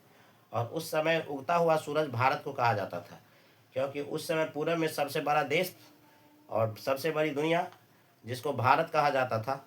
तो इन्होंने भारत विजय करने का, फतह करने का सोचा था कि उगता हुआ सूर्योदय का देश भारत है। और जो भी शासक आए भारत को जीतने के लिए अथक प्रयास किए और वहाँ भी रहे, भी शासन भी किए थे। और यूँ भी कहा जाता था कि भारत को सोने की चिड़िया कहा जाता था। तो कहा उस सोने की चिड़िया को तुम्हें भारत को जीत कर लाना है। इनकी माता ने इनको सपना दिखाया था। ठीक, सिकंदर को यह सपना दिखाया गया था। अब देखते हैं तो सिकंदर मूल नाम अलेक्जेंडर था। सिकंदर के पत्नी का नाम रॉक्सिन या रॉक्साना, रॉक्साना कहिए या रॉक्सिन कहिए, इनके पत्नी का नाम था। सिकंदर के पत्नी का रॉक्साना या रॉक्सिन थे। ठीक है। रॉक्सिन, इनके पिता साड्रायस थे। किसके पिता? सिकंदर के पिता साड्रायस थे। साड्रायस जिसको सिकंदर ने तलवार से धड़ को अलग कर दिया था, उन्हीं के पुत्री का नाम रॉक्सिन कहिए, रॉक्साना कहिए। उनसे ज़बरदस्ती सिकंदर ने भी शादी किया था। यह भी अपने पिता के हथकंडे को अपनाया था। ठीक है। और जिस तरह से पिता इनके साथ, माता के साथ बिहेव किए थे, उसी तरह से सिकंदर ने भी उसकी पत्नी, अपनी पत्नी के साथ उसी तरह से शादी किए थे। लेकिन ओलंपिया के तरह यह धोखेबाज नहीं थी। कौन? रॉक्सिन। जब शादी हो गया तो इनको अच्छे से मानने और चाहने लगी। कहा अब जो भी है वो तो मेरे पिता रहे नहीं, तो अब जो है वही के लिए सही है। और सिकंदर के साथ ही इन्होंने क्या भारत तक भी आए थे। ठीक है, जब भारत आए थे सिकंदर, जैसे भारत आए थे सिकंदर, तो यानी सिकंदर को सिकंदर का जो, अब देखते हैं सिकंदर आए थे। सिकंदर एक तलवार लिया था। सिकंदर का दो खासियत था। पहला खासियत कि घुड़सवारी करने में निपुण था और घोड़ा को बगैर पकड़े हुए दोनों हाथ से तलवार वो चलाते थे एक साथ। उनको दोनों हाथ में तलवार होता था और घोड़ा को बगैर पकड़े हुए और अच्छे से एकदम तेज सवारी कर लेते थे और दोनों हाथ में साथ ही तलवार चलाते थे। ठीक है, सिकंदर का एक ही तलवार था और वह तलवार 16 साल की उम्र में उन्होंने उठाया था। और सबसे पहला 16 साल में एक राजा को, जो 5,000 की सेना लेकर के सिकंदर से युद्ध करने गया था, और उस 5,000 की सेना को सिकंदर ने मात्र 500 की सेना से उसे पराजित करके बंदी बना के लाया और उस राजा को वह घोड़ा से बांध दिया था और बांध करके घोड़ा को दारू उरू पिला करके मदिरा पान करवा दिया और मैसेडोनिया के गलियों में दौड़ा दिया घोड़ा को। और वह घोड़ा 7 दिन तक लगातार दौड़ता रहा और उस शासक के सब को ढोता रहा पूरे गलियों में, और जहाँ भी जाता केवल बदबू ही बदबू उसके शरीर से, उस शासक के शरीर से निकलता था। इतना उनके साथ बर्ताव किया था। फिर उनके पिता ने युद्ध करके कहीं से लौटे थे तो उस घोड़ा को रोका और इसके बाद उस लाश को आज़ाद किया। और इसके बाद उन्होंने शासक को, सिकंदर को सलाह कि तुमने बहुत अच्छा किया कि मकडोनिया को तूने विदेशी चंगुल से आज़ाद कर दिया, बचा लिया हमरे रहते हुए में, ये तूने बहुत अच्छा काम किया। लेकिन एक राजा है और राजा को आप इतनी बड़ी सज़ा दे रहे हैं, ये कोई उचित नहीं है। ठीक है, क्योंकि वो भी राजा था और वो भी प्रजा के हितैषी था। आप उसे बंदी बना लेते, कारागार में डाल देते। ठीक है, रहम तो नहीं करते ये तो हम नहीं कहेंगे, लेकिन कम से कम इतनी बड़ी सज़ा नहीं देना चाहिए था। ठीक है, ये क्रूरता की निशानी है और हमें नहीं, बस क्रूरता नहीं दिखलाना है, बस हमें ये दिखलाना है कि हम बस उसे जीतेंगे। ठीक है, हमें जीतना है लेकिन क्रूरता के साथ नहीं। तो हालांकि इससे पता चलता है फिलीपींस दिल के अच्छे थे। सिकंदर भले ही दिल के जालिम थे, लेकिन उनके पिता दिल के अच्छे थे। इनकी माता का नाम ओलंपिया, जो दिल के मक्कारनी थी। मक्कार, अंदर से वह मक्कार थी और उसी के तर्ज पर, यानी उसके माता का सारा गुण सिकंदर में मिलता था, पिता का उसमें कोई भी गुण नहीं पाया जाता था, क्योंकि उसका शिक्षक भी कहिए तो ओलंपिया ही थी और यूँ कह लीजिए। लेकिन वर्तमान का शिक्षक, यानी कह राजनीतिक शिक्षक उनके कौन थे? तो अरस्तु। और सिकंदर के गुरुजी की बात होती है तो सिकंदर के गुरुजी अरस्तु थे। ठीक है, अरस्तु के गुरुजी कौन थे? प्लूटो का नाम क्या है? अफलातुन भी कहा जाता है। प्लूटो का अफलातुन कहा जाता है। भारत में पहली मुलाकात जब सिकंदर भारत के सरजमीन पर पहुंचा था तो पहली मुलाकात किससे? तक्षशिला के राजकुमार किसके साथ? आम्भिक के साथ हुआ था। तक्षशिला के जो राजकुमार थे आम्भिक, उसके साथ किसका हुआ? सिकंदर का मुलाकात हुआ। और बगैर युद्ध लड़े हुए सिकंदर के सामने आम्भिक ने क्या किया था? उसकी अधीनता स्वीकार कर ली थी सिकंदर की। उससे अच्छा होता कि जीते जी या मरते सही, लेकिन लड़ लेता, लेकिन लड़ा नहीं। आम्भिक ने स्वेच्छा से, जैसे सिकंदर की सेना उसके यहाँ पहुंचा तक्षशिला में, यानी कह लेंगे कम्बोज में, तो उन्होंने क्या किया था? यानी उसका शासन अधीनता को स्वीकार कर लिया था। अब सिकंदर ने अपनी राजधानी कहाँ बनाया था? तक्षशिला को। ठीक है, तक्षशिला को राजधानी बनाया था, जो वर्तमान के पाकिस्तान में पड़ता है, वहाँ पर राजधानी बनाया था। और इस समय वह पूर्ण भारत को जीतने की प्लानिंग करता है। लेकिन एक छोटका सा साम्राज्य के मालिक राजा सिकंदर को नाको तले सोचने पे मजबूर कर दिया था। लोहे के चना चबाने जैसा उसका हाल कर लिया था। एक छोटका सा राज्य का राजा, ठीक, और सिकंदर उसी के भय से वहाँ से लौट गया कि जब भारत में एक व्यक्ति ऐसा है तो हो न हो अनेकों राजा है, और वो राजा कैसे होंगे। और उसके बाद जैसे अगर उसकी सेना आगे बढ़ता, जैसे उसकी सेना आगे बढ़ता तो बहुत बड़ा साम्राज्य का मार्ग रास्ता में आता था, जिसे नंद वंश के साम्राज्य धनानंद था। और धनानंद की सेना इतनी विशाल थी, जैसे कहा जाता ये सेना नहीं सागर है, क्योंकि उस समय मगध साम्राज्य बहुत बड़ा होता था, विशाल का है। कहा हम किधर से भी जाएंगे तो इसको घेर नहीं पाएंगे, और इतना बड़ा सेना के सामने तो हमको तो यह चुटकियों में घेर लेगा, लेकिन हम इसकी सेना को कभी नहीं घेर पाएंगे। और अगर हम युद्ध करने के लिए गए तो हमारी सेना को तो घेर करके पीट देंगे। अतः यहाँ से अच्छी है, और सेना भी वहाँ से लौटना ही भलाई समझा। दरअसल बात यो हुआ, पहले आगे चलते हैं, सिकंदर की पहले कुंडली देख लेते हैं क्या क्या कहा गया। सिकंदर अपनी राजधानी तक्षशिला को बनाया था। सिकंदर का विजय पताखा ईरान और अफगानिस्तान को जीत लिया। ईरान और अफगानिस्तान दोनों को जीतने के बाद वह भारत की तरफ कदम बढ़ाया था। उस समय पाकिस्तान अलग नहीं हुआ था, ठीक, यानी पाकिस्तान था ही नहीं, तो ईरान और अफगानिस्तान अलग अलग था, लेकिन पाकिस्तान नहीं था। तो पाकिस्तान भारत का हिस्सा होता था। भारत में जैसे टपा तो उस समय कम राजधानी इसका तक्षशिला को बनाया आम्बिक के सहायता से, और हर गुप्त बात को आम्बिक ने सिकंदर के सामने प्रस्ताव के रूप में रखा, ठीक है। लेकिन सिकंदर के युद्ध पंजाब के राजा पोरस के हुआ, और यह पंजाब में झेलम नदी पड़ती है। इसके सामने युद्ध काफ़ी लंबा चला था, बहुत लंबा युद्ध चला था, और यह युद्ध इतना लंबा चला कि सिकंदर की 1/3 सेना को पोरस ने ख़त्म कर दिया था। 1/3 सेना को ख़त्म कर दिया, और यह 3 साल, लगभग कह लीजिए 2.5 साल तक यहाँ पर एक छोटका सा राज्य का राजा उसको उलझा के रख दिया। यानी जिस राजा के पास युद्ध करने जाता था उससे 15 दिन, महीना दिन, 1 सप्ताह में उसे जीत लेता था, और हर तरफ से उसे जीत करके घेर करके वहाँ सब कुछ कर देता था।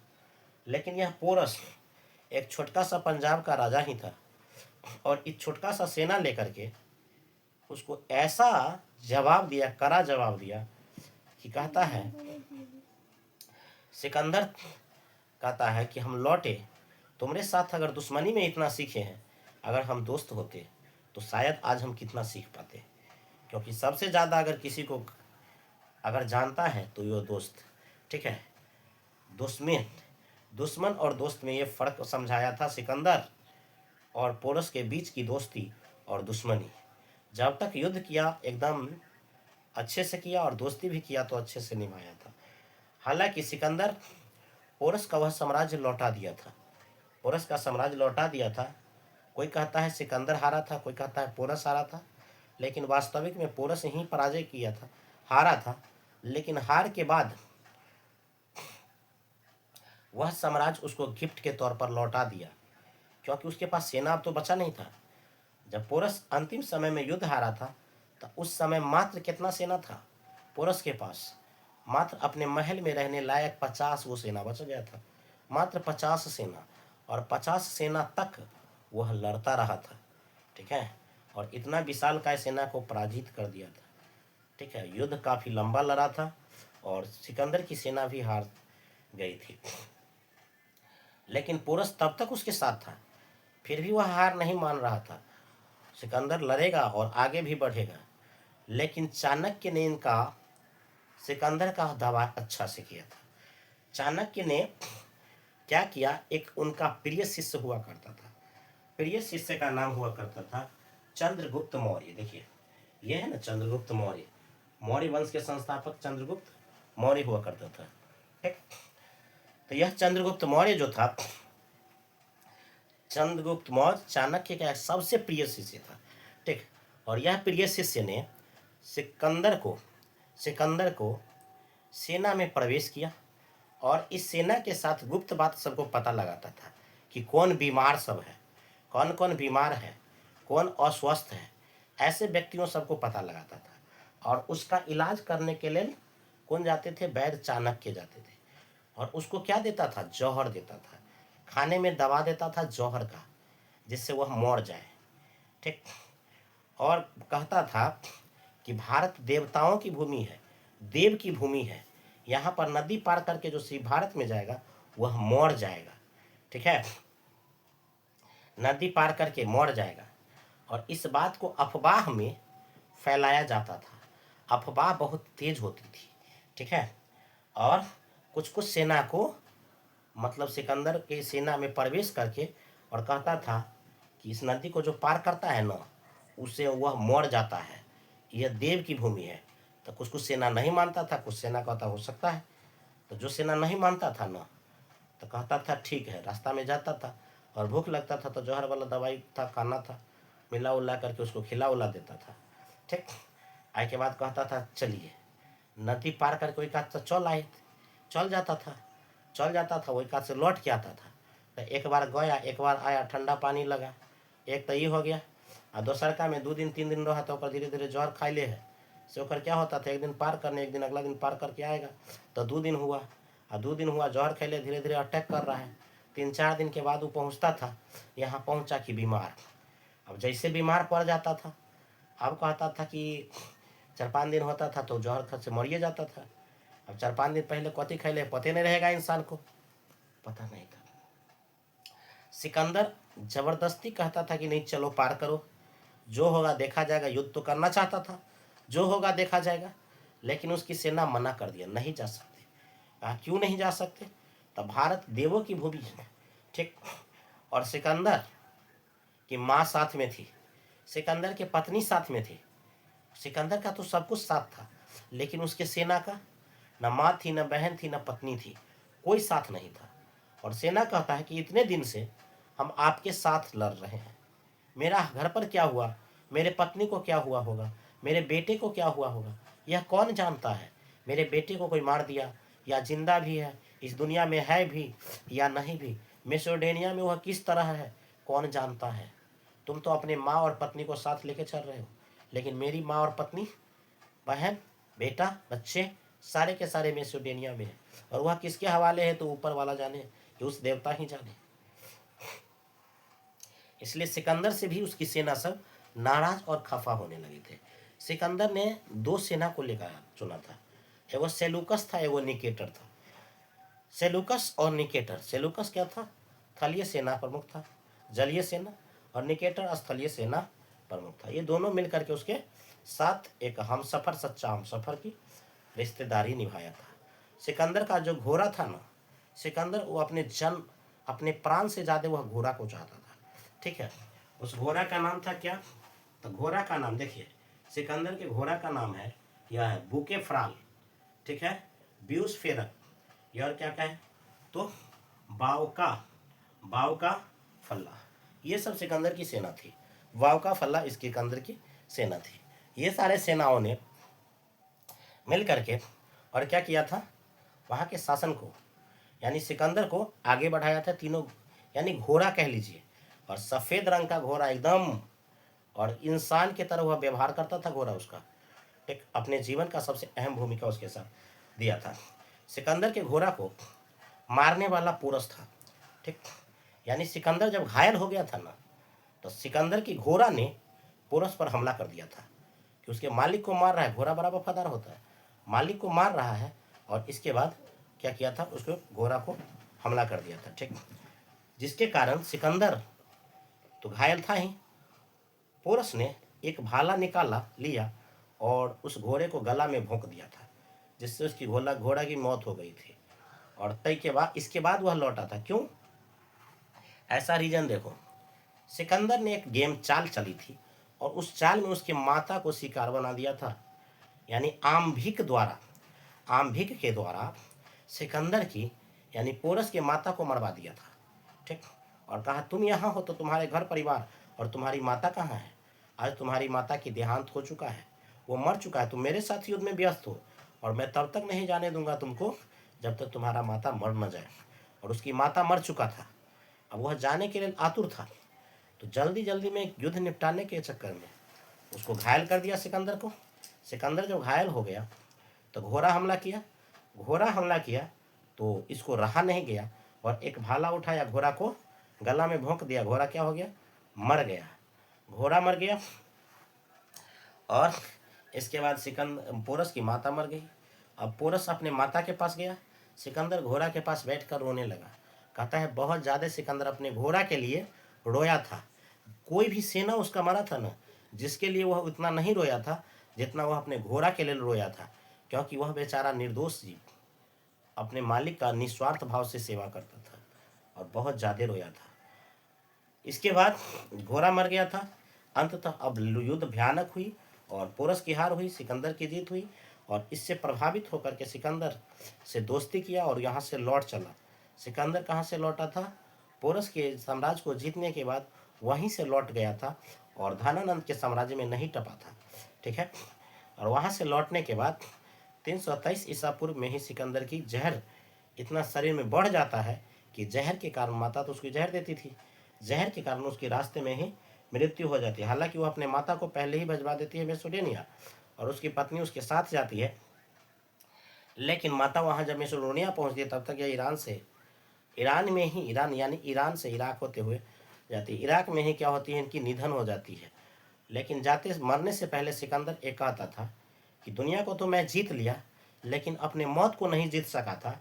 और मेरा एक ख्वाहिश है कि मैं जब मरूं तो मेरे जनाजे का दोनों हाथ बाहर कर देना, ठीक है। मेरा मुंह खुला हुआ होना चाहिए, मेरे शरीर पर कफन तो होंगे लेकिन मुंह पूरा ढका नहीं होना चाहिए और दोनों हाथ बाहर होना चाहिए जनाजे का।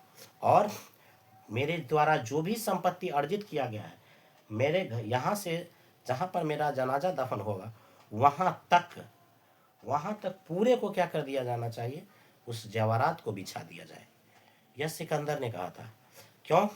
क्योंकि मैं देखूं कि वह सिकंदर जो दुनिया को जीता, आज दौलत को नहीं, यानी मौत को नहीं जीत सका, एक मौत को नहीं जीत सका। दुनिया को तो जीत लिया लेकिन मौत को नहीं जीत सका, और जिसके कारण सिकंदर वहाँ से चला और उनकी मृत्यु हुई 323 ईसा पूर्व में।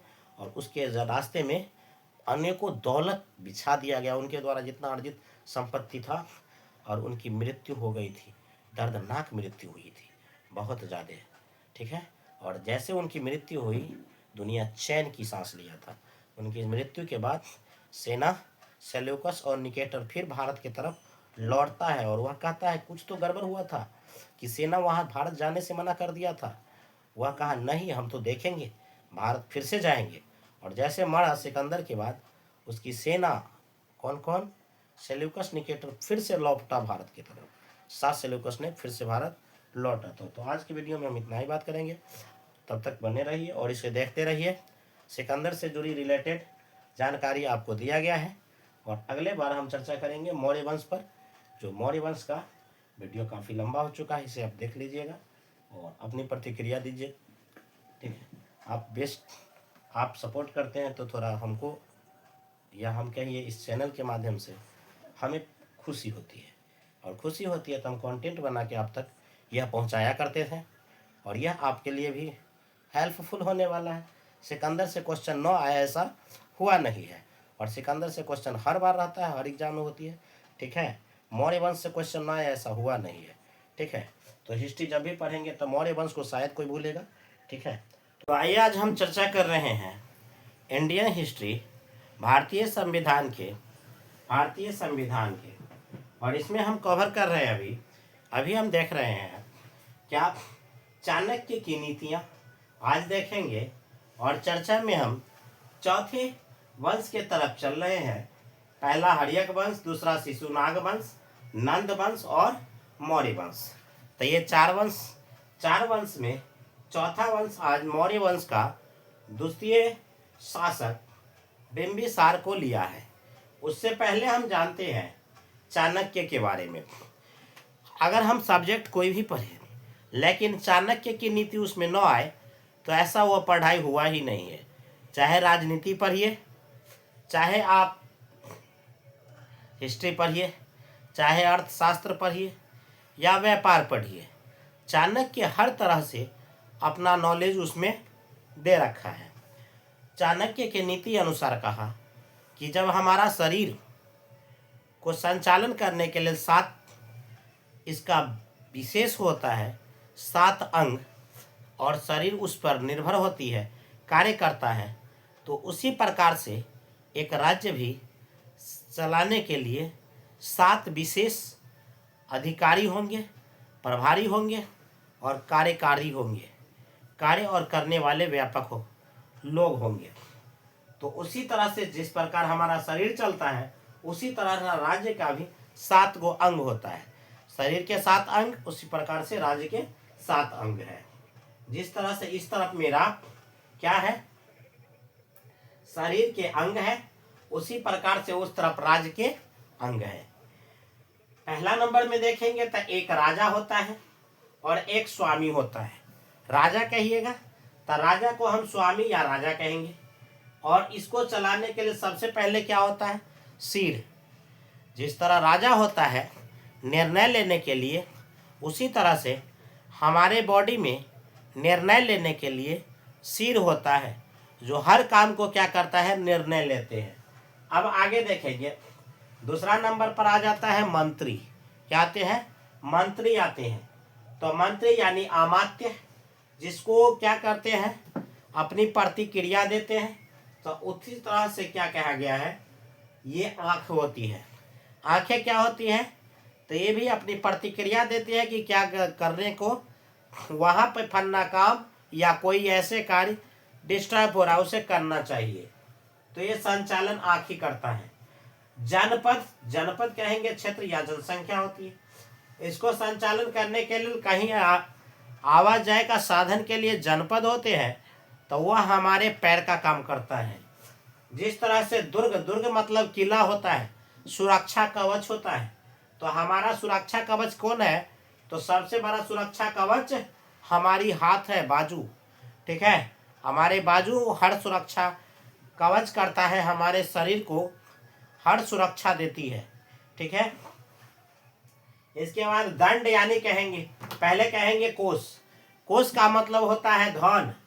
तो धन क्या है, सबसे ज्यादा धन हमारा मुख है। हमारा चेहरा अच्छा होगा, फेस अच्छा होगा, वार्ता अच्छा करेंगे, धन खुद ब खुद होने लगती है। इसके बाद क्या कहेंगे, सेना। सेना क्या होता है, दंड क्या होता है, तो सेना का मतलब न्याय, और न्याय हमारा कौन करता है, मस्तिष्क करता है। सही क्या है और गलत क्या है, मस्तिष्क क्या कार्य होता है।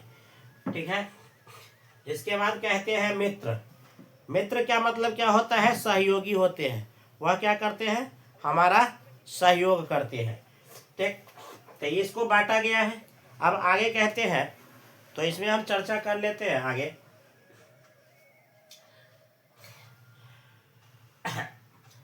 सहयोगी, अब कहते हैं मित्र का काम होता है सहयोग करना। तो हमारा सहयोग कौन करता है, हमारे शरीर का कान, किसी के बात को सुना और सहयोग किया, ये काम करने करेगी। अब कहते हैं चाणक्य। चाणक्य का नाम विष्णुगुप्त या कौटिल्य भी होता है, यानी इस नाम से जाना जाता है। कोई चाणक्य कहता है, कोई विष्णुगुप्त कहता है, कोई कौटिल्य कहता है। ठीक है, लेकिन ये तीनों एक ही है। अब कहते हैं अध्ययन का केंद्र। इनके समय में अध्ययन का मात्र एक केंद्र था, जो तक्षशिला विश्वविद्यालय की, और यह तक्षशिला विश्वविद्यालय के आचार्य हुआ करते थे, और यह जाति से ब्राह्मण थे। पहले ब्राह्मण ही तो वेदों की शिक्षा देते थे, और आचार्य थे ब्राह्मण जाति से थे। इसके बाद क्या है, चाणक्य की बेइज्जत करने वाला एक शख्स था, जिसका नाम था धनानंद। चाणक्य को सहारा दिया था इनका अपना ही प्रिय शिष्य, जिसका नाम चंद्रगुप्त मौर्य था, जिसको चाणक्य ने ही क्या किया था, तैयार किया था। चाणक्य का प्रिय शहर, चाणक्य के शहर, चाणक्य का सहारा उनका प्रिय शिष्य कौन दिया था, चंद्रगुप्त मौर्य। चाणक्य के पिताजी का नाम गुण निधि था। चाणक्य के भारत का मैकियावेली के नाम से जाना जाता है। मैकियावेली, भारत का मैकियावेली चाणक्य को कहा जाता है। ठीक है, हम कहते हैं इसका रचना, रचना कौन था, तो अर्थशास्त्र के ज्ञाता कहिए, अर्थशास्त्र के ज्ञाता इनको कहेंगे चाणक्य। ठीक है, इस वंश का मौर्य शासन, इसमें मौर्य की राजनीतिक गतिविधियां थी। मौर्य शासन की राजनीति और गतिविधियां थी। चंद्रगुप्त मौर्य विशेष तरह की इसमें राजनीतिक गतिविधियां दिया गया है जो चाणक्य के द्वारा यानी अर्थशास्त्र में लिखा गया है। चंद्रगुप्त मौर्य को लूटक ने उसका नाम क्या था, तो लूटक इसका नाम दिया था चंद्रगुप्त मौर्य का एक्टोकटस। किसको कहा था? चंद्रगुप्त मौर्य को लूटार्क ने इनको एक्टोकटस कहा था, जबकि जस्टिस ने इसे सेंड्रोकोटस कहा था। किसको? सिकंदर यानी चंद्रगुप्त मौर्य को। यह एक विशेष राजा के उपाधि की तरह इनको दर्जा दिए थे। चंद्रगुप्त मौर्य ने 6 लाख की सेना लेकर के पूरे भारत में दिग्विजय करने के अभियान से चला और पूरे भारत की भूमि के सेनाओं को रौंद कर रख दिया था और सब जगह का इनको जीत और सफलता का श्रेय मिला था चंद्रगुप्त मौर्य को। अब आगे आ जाते हैं, तो आगे हम देखेंगे, तो आगे हमें दिखाई दे रहा है बिंदुसार।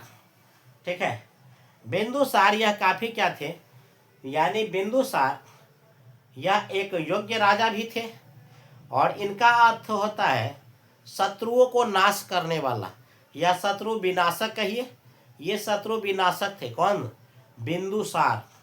ठीक, यह चंद्रगुप्त मौर्य के पुत्र थे। चंद्रगुप्त मौर्य और दूरधरा इनकी माता थी, चंद्रगुप्त मौर्य इनके पिता थे। तो इनके चंद्रगुप्त मौर्य के ही उत्तराधिकारी बने थे। ठीक, बिंदुसार 298 ईसा पूर्व से 269 ईसा पूर्व तक इन्होंने शासन किया था। ठीक है, बिंदुसार के माता का नाम दूरधरा, पिता का नाम चंद्रगुप्त मौर्य था। ठीक है, चंद्रगुप्त के उत्तराधिकारी था। यह चंद्रगुप्त के ही उत्तराधिकारी बना था। कौन? बिंदुसार। ठीक है, क्योंकि इनका पुत्र है तो इनके पुत्र क्या बनेगा? उत्तराधिकारी बनेगा। उत्तराधिकारी बना। इनके पत्नी का नाम चेरू मित्रा और रुभदांगी था। 2 पत्नी इनके थे, एक चेरू मित्रा और एक शुभदांगी। पहले तो राजा महाराजा थे ना, तो महाराजा के 2 पत्नी थे और इन्हीं को तो इतना कम थे, बाकी को तो बहुत ज्यादा थे। एगो अगला बिंदुसार जो पढ़े थे हर्यक वंश में, ठीक है, तो उसमें तो कितना पढ़े थे देखने के ये थे। सबसे ज्यादा शौक था साम्राज्य का विस्तार किया था और वही सबका देन है कि सबको इतना आराम से बड़ा साम्राज्य मिलता रहा है। अब आगे देखते हैं, इनका पुत्र एगो सुसीम था, एगो अशोक और एगो तिस्य। कहा जाता है 100 गो पुत्र था इनको। बिंबिसार के 100 पुत्र थे और अशोक सम्राट अपने 99 भाई को हत्या करके और तब 100वां राजा बना था। 99 गो भाई को एक साथ हत्या कर दिया था अशोक सम्राट। क्रूरता की सीमा को लांघ चुका था अशोक सम्राट, हद तो पार कर चुका था ही। ठीक है, अंत काल में उनका क्या हुआ था? हृदय परिवर्तन। तो उसको बाद में देखेंगे। आज हम पहले किसको देख लेते हैं? बिंदुसार पर चर्चा कर लेते हैं। देखिए ये बिंदुसार, तो इनका क्या था? सुसीम। अब कहेंगे तो इनका दरबार में सीरिया के एक्टोस, ठीक है, बिंदुसार के दरबार में कौन आया था? तो सीरिया के एक्टोकस राजदूत को भेजा था। कहाँ? भारत में। और बिंदुसार के दरबार में अपना राजदूत दिया था। उस राजदूत का नाम डायोकस था। डायोकस, यह वही डायोकस था जिसको मेगास्थानीस के उत्तराधिकारी माना गया, कि उसके स्थान पर वही चला गया, मेगास्थानी चला गया और ये आया था, तो इसका उत्तराधिकारी माना गया था। डायमेकस को उत्तराधिकारी मेगास्थानीस के माना गया। सीरिया से इन्होंने मीठी शराब और अजीमा, क्या मांगा था? अजीम, मीठी शराब, ठीक है, मांगा था और तथा अजीम मांगा था, जिसके कारण चंद्रगुप्त यानी बिंबिसार को एक बार इसकी अनुमति मिला और कहा आप इसे जितना पीना चाहे, यूज करना चाहे, इस्तेमाल करना चाहे, एक बार कर सकते हैं। लेकिन हम बार बार व्यापार नहीं करेंगे, और इसका व्यापार मीठी शराब का और हिमा का व्यापार हम नहीं करेंगे। तो सीरिया के सम्राट ने इनको मना कर दिया व्यापार करने से। ठीक, इसके बाद कहा गया मिस्र के राजा फिलाडेल्फ ने राजदूत डायनोसिस या डायनोसिस्या भेजा था। डायनोसिस क्या भेजे थे? वह अपना राजदूत भेजा था मिस्र के राजा का नाम क्या था? फेलाडिला। ये इसको अंडरलाइन कर दीजिए, याद रहेगा। इनका राजा का नाम क्या था? फेलाडिला। यह अपना राजदूत भेजा था क्या? डायनोसिस को कहाँ भेजा था? तो भारत भेजा था। किसके यहाँ भेजा था? बिंदुसार के यहाँ। क्या करने के लिए भेजा था? राजदूत के रूप में भेजा था। ठीक है। इसके बाद बिंदुसार के समय में कश्मीर में 2 बड़े दंगे हुए थे। बिंदुसार के समय कश्मीर में 2 बड़े दंगे हुए थे। यह दंगा कहाँ पड़ता है? तो कश्मीर यानी तक्षशिला के क्षेत्र में पड़ता था। और 2 दंगा हुआ था, जिस दंगा में वहाँ के राजकुमार कौन था? सुसीम यूँ कह लीजिए वहाँ के शासक था। लेकिन उनसे वह दंगा दबाया नहीं गया, क्योंकि जो अपनापन की भाव रखता है, अहमियत कम देता है, भाव ज़्यादा, उससे समाज और दुनिया नहीं चलता है। कोई क्रूर इंसान ही अच्छे राजा साबित होते हैं। ठीक है, और ज़्यादा योग्य माने जाते हैं। क्रूर इंसान ही अच्छे और योग्य राजा माने जाते हैं। तो बिंदुसार ने यानी सुसीम से वह दंगा शांत नहीं हुआ, तो उसको बुला लिया गया और अवंती में रख दिया गया। और अवंती के राजा जो उस समय राजकुमार, इनका छोटा बेटा था। सुसीम बिंदुसार का सबसे बड़ा पुत्र हुआ करते थे। और चंद्रगुप्त यानी क्या कहें, ये अशोक सम्राट जो थे, यह बिंदुसार के द्वितीय पुत्र थे। ठीक है। बिंदुसार का जो जन्म हुआ था, तो इनकी माता दुर्धरा की मौत हो गई थी। ठीक है, इसलिए मौत हो गई थी क्योंकि जब बिंदुसार का जन्म हुआ था, तो उनके माता के शरीर में, पूरे शरीर में बिंदु टाइप का निकल आया था, जिसको आजकल हम लोग चिकन पॉक्स कहते हैं। ठीक है, या बुढ़िया मैया कहते हैं, माता रानी कहते हैं। चिकन पॉक्स वास्तविक उसका नाम होता है। तो उस समय चिकन पॉक्स हो गया था, और जिसके कारण इनकी माता की मर गई थी, और बिंदुसार का जन्म हुआ। तो उसके बिंदु होने के कारण इसका नाम क्या पड़ा था? बिंदुसार पड़ा था। किसका? इनके पुत्र का, सिकंदर यानी चंद्रगुप्त मौर्य के पुत्र का नाम बिंदुसार पड़ा था। अब इनका बिंदुसार का जो छोटका बेटा था, ये बड़ी खतरनाक था। छोटा बेटा यूं भी कहा जाता है कि खतरनाक होता है, और इहो बहुत ज़्यादा खतरनाक थे। खतरनाक में कौन? अशोक सम्राट नामे से अशोक है इसका, तो क्या न करेगा वह? दुश्मन को तो शोक लेगा ना। जिसका नाम अशोक होता है वह दुश्मन को शोक लेता है। अतः अशोक का कोई शोक करने वाला नहीं होता है, इसलिए इसे अशोक कहा जाता है। और यह क्या हुआ? अशोक के बाद कोई शोक नहीं करता, इसी का नाम अशोक होता है। ठीक है, यह शास्त्रों में ऐसा कहा गया है। ठीक है, तो अशोक सम्राट जो थे, इनके 99 भाई की हत्या करके राजा बने थे। तो उसको हम अगले क्लास में देखेंगे। फिलहाल हम क्या देखते हैं अभी, तो अशोक सम्राट इतना क्रूर था कि इसको अवंती से उठा करके कश्मीरी दंगा को दबाने के लिए बिंदुसार कहा था, और जैसे वहाँ कहा गया पहुँचा, बिंदुसार के कहने पर वहाँ के शासक को यूं दबा दिया, और वह ऐसे दब गया, वहाँ का शासन ऐसे दबा दिया इतना क्रूरता से कि अब दंगा करने वाला का था टॉर्च, एक तरह से जैसे योगी जी टॉर्च ऑपरेशन चलाते हैं ना, उसी तरह से वह टॉर्च लेकर के दंगाइयों को खोज करके, और उसके घर में, गली में, वन में, जहाँ भी है, खोज करके अब मार दिया।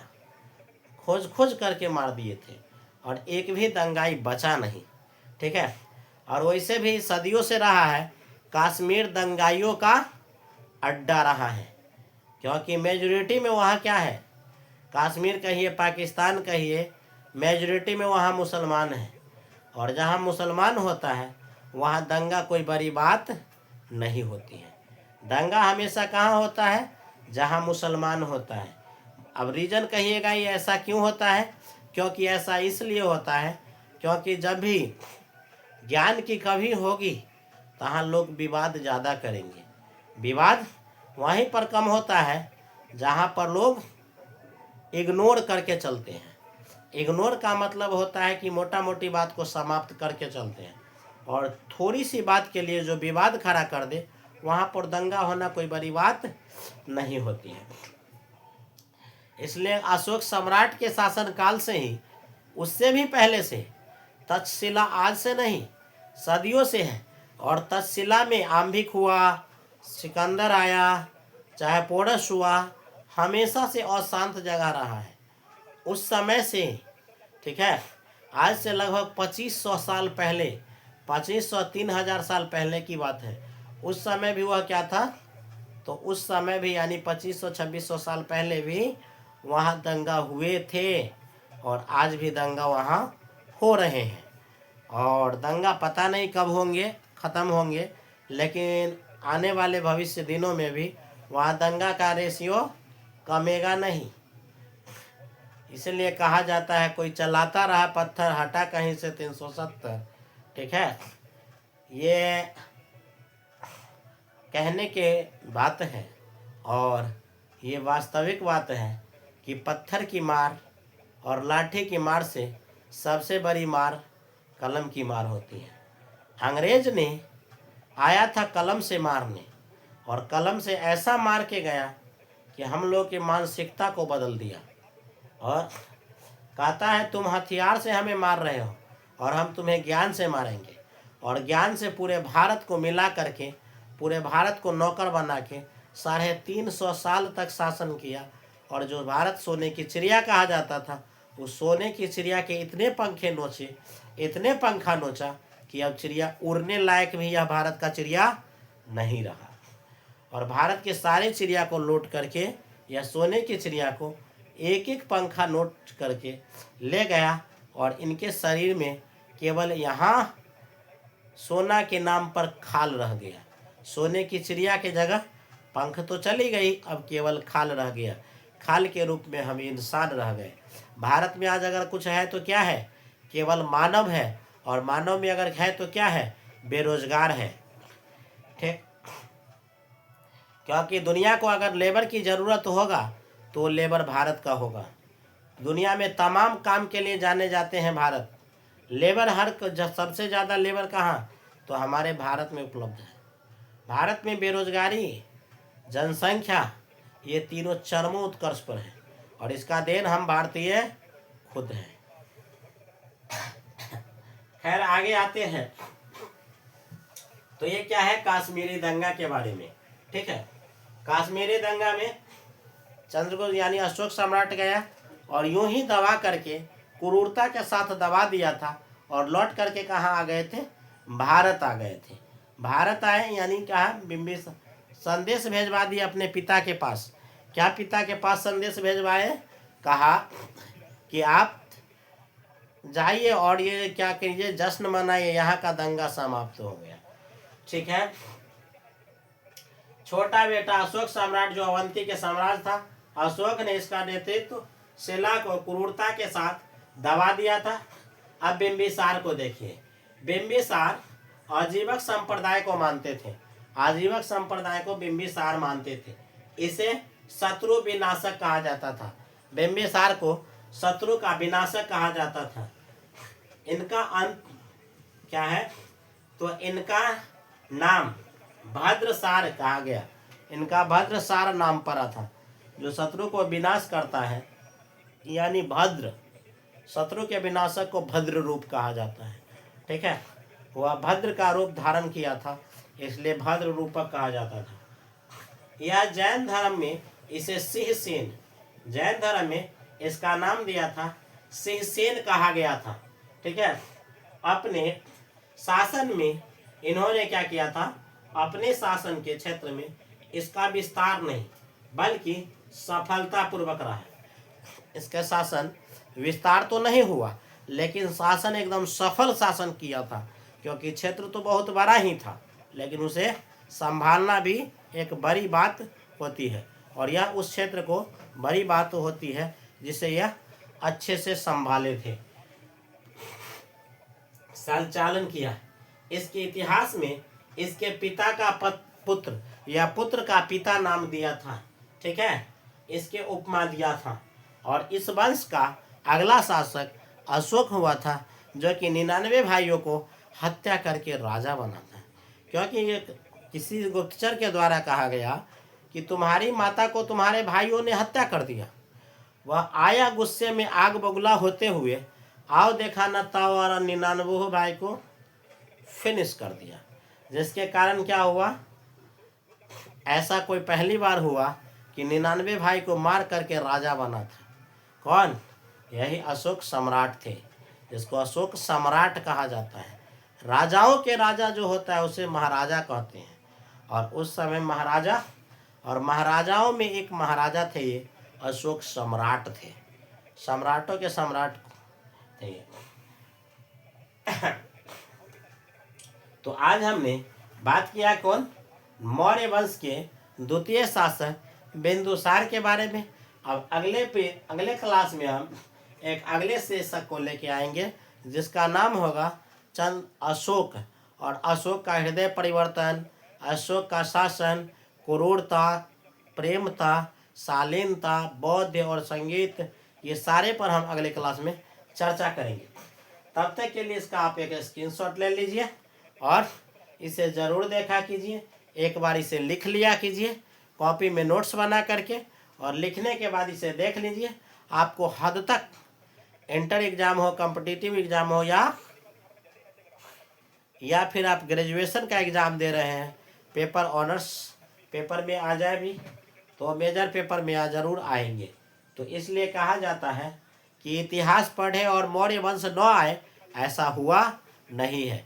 इतिहास में मौर्य वंश का सबसे बड़ी भूमिका रहा है, ठीक है। और मौर्य वंश से क्वेश्चन न पूछे इतिहास में तो पहली बार देखने को ऐसा मिलेगा, क्योंकि मौर्य वंश सबसे चंद मौर्य है, सरमोर है, इतिहास का मोर है। मौर्य वंश ही इतिहास का मोर है, ठीक है। इसलिए मौर्य वंश का आप जरूर इसे पढ़ा कीजिएगा। तब तक के लिए चलते हैं, हमें इजाज़त दीजिए। जय हिंद।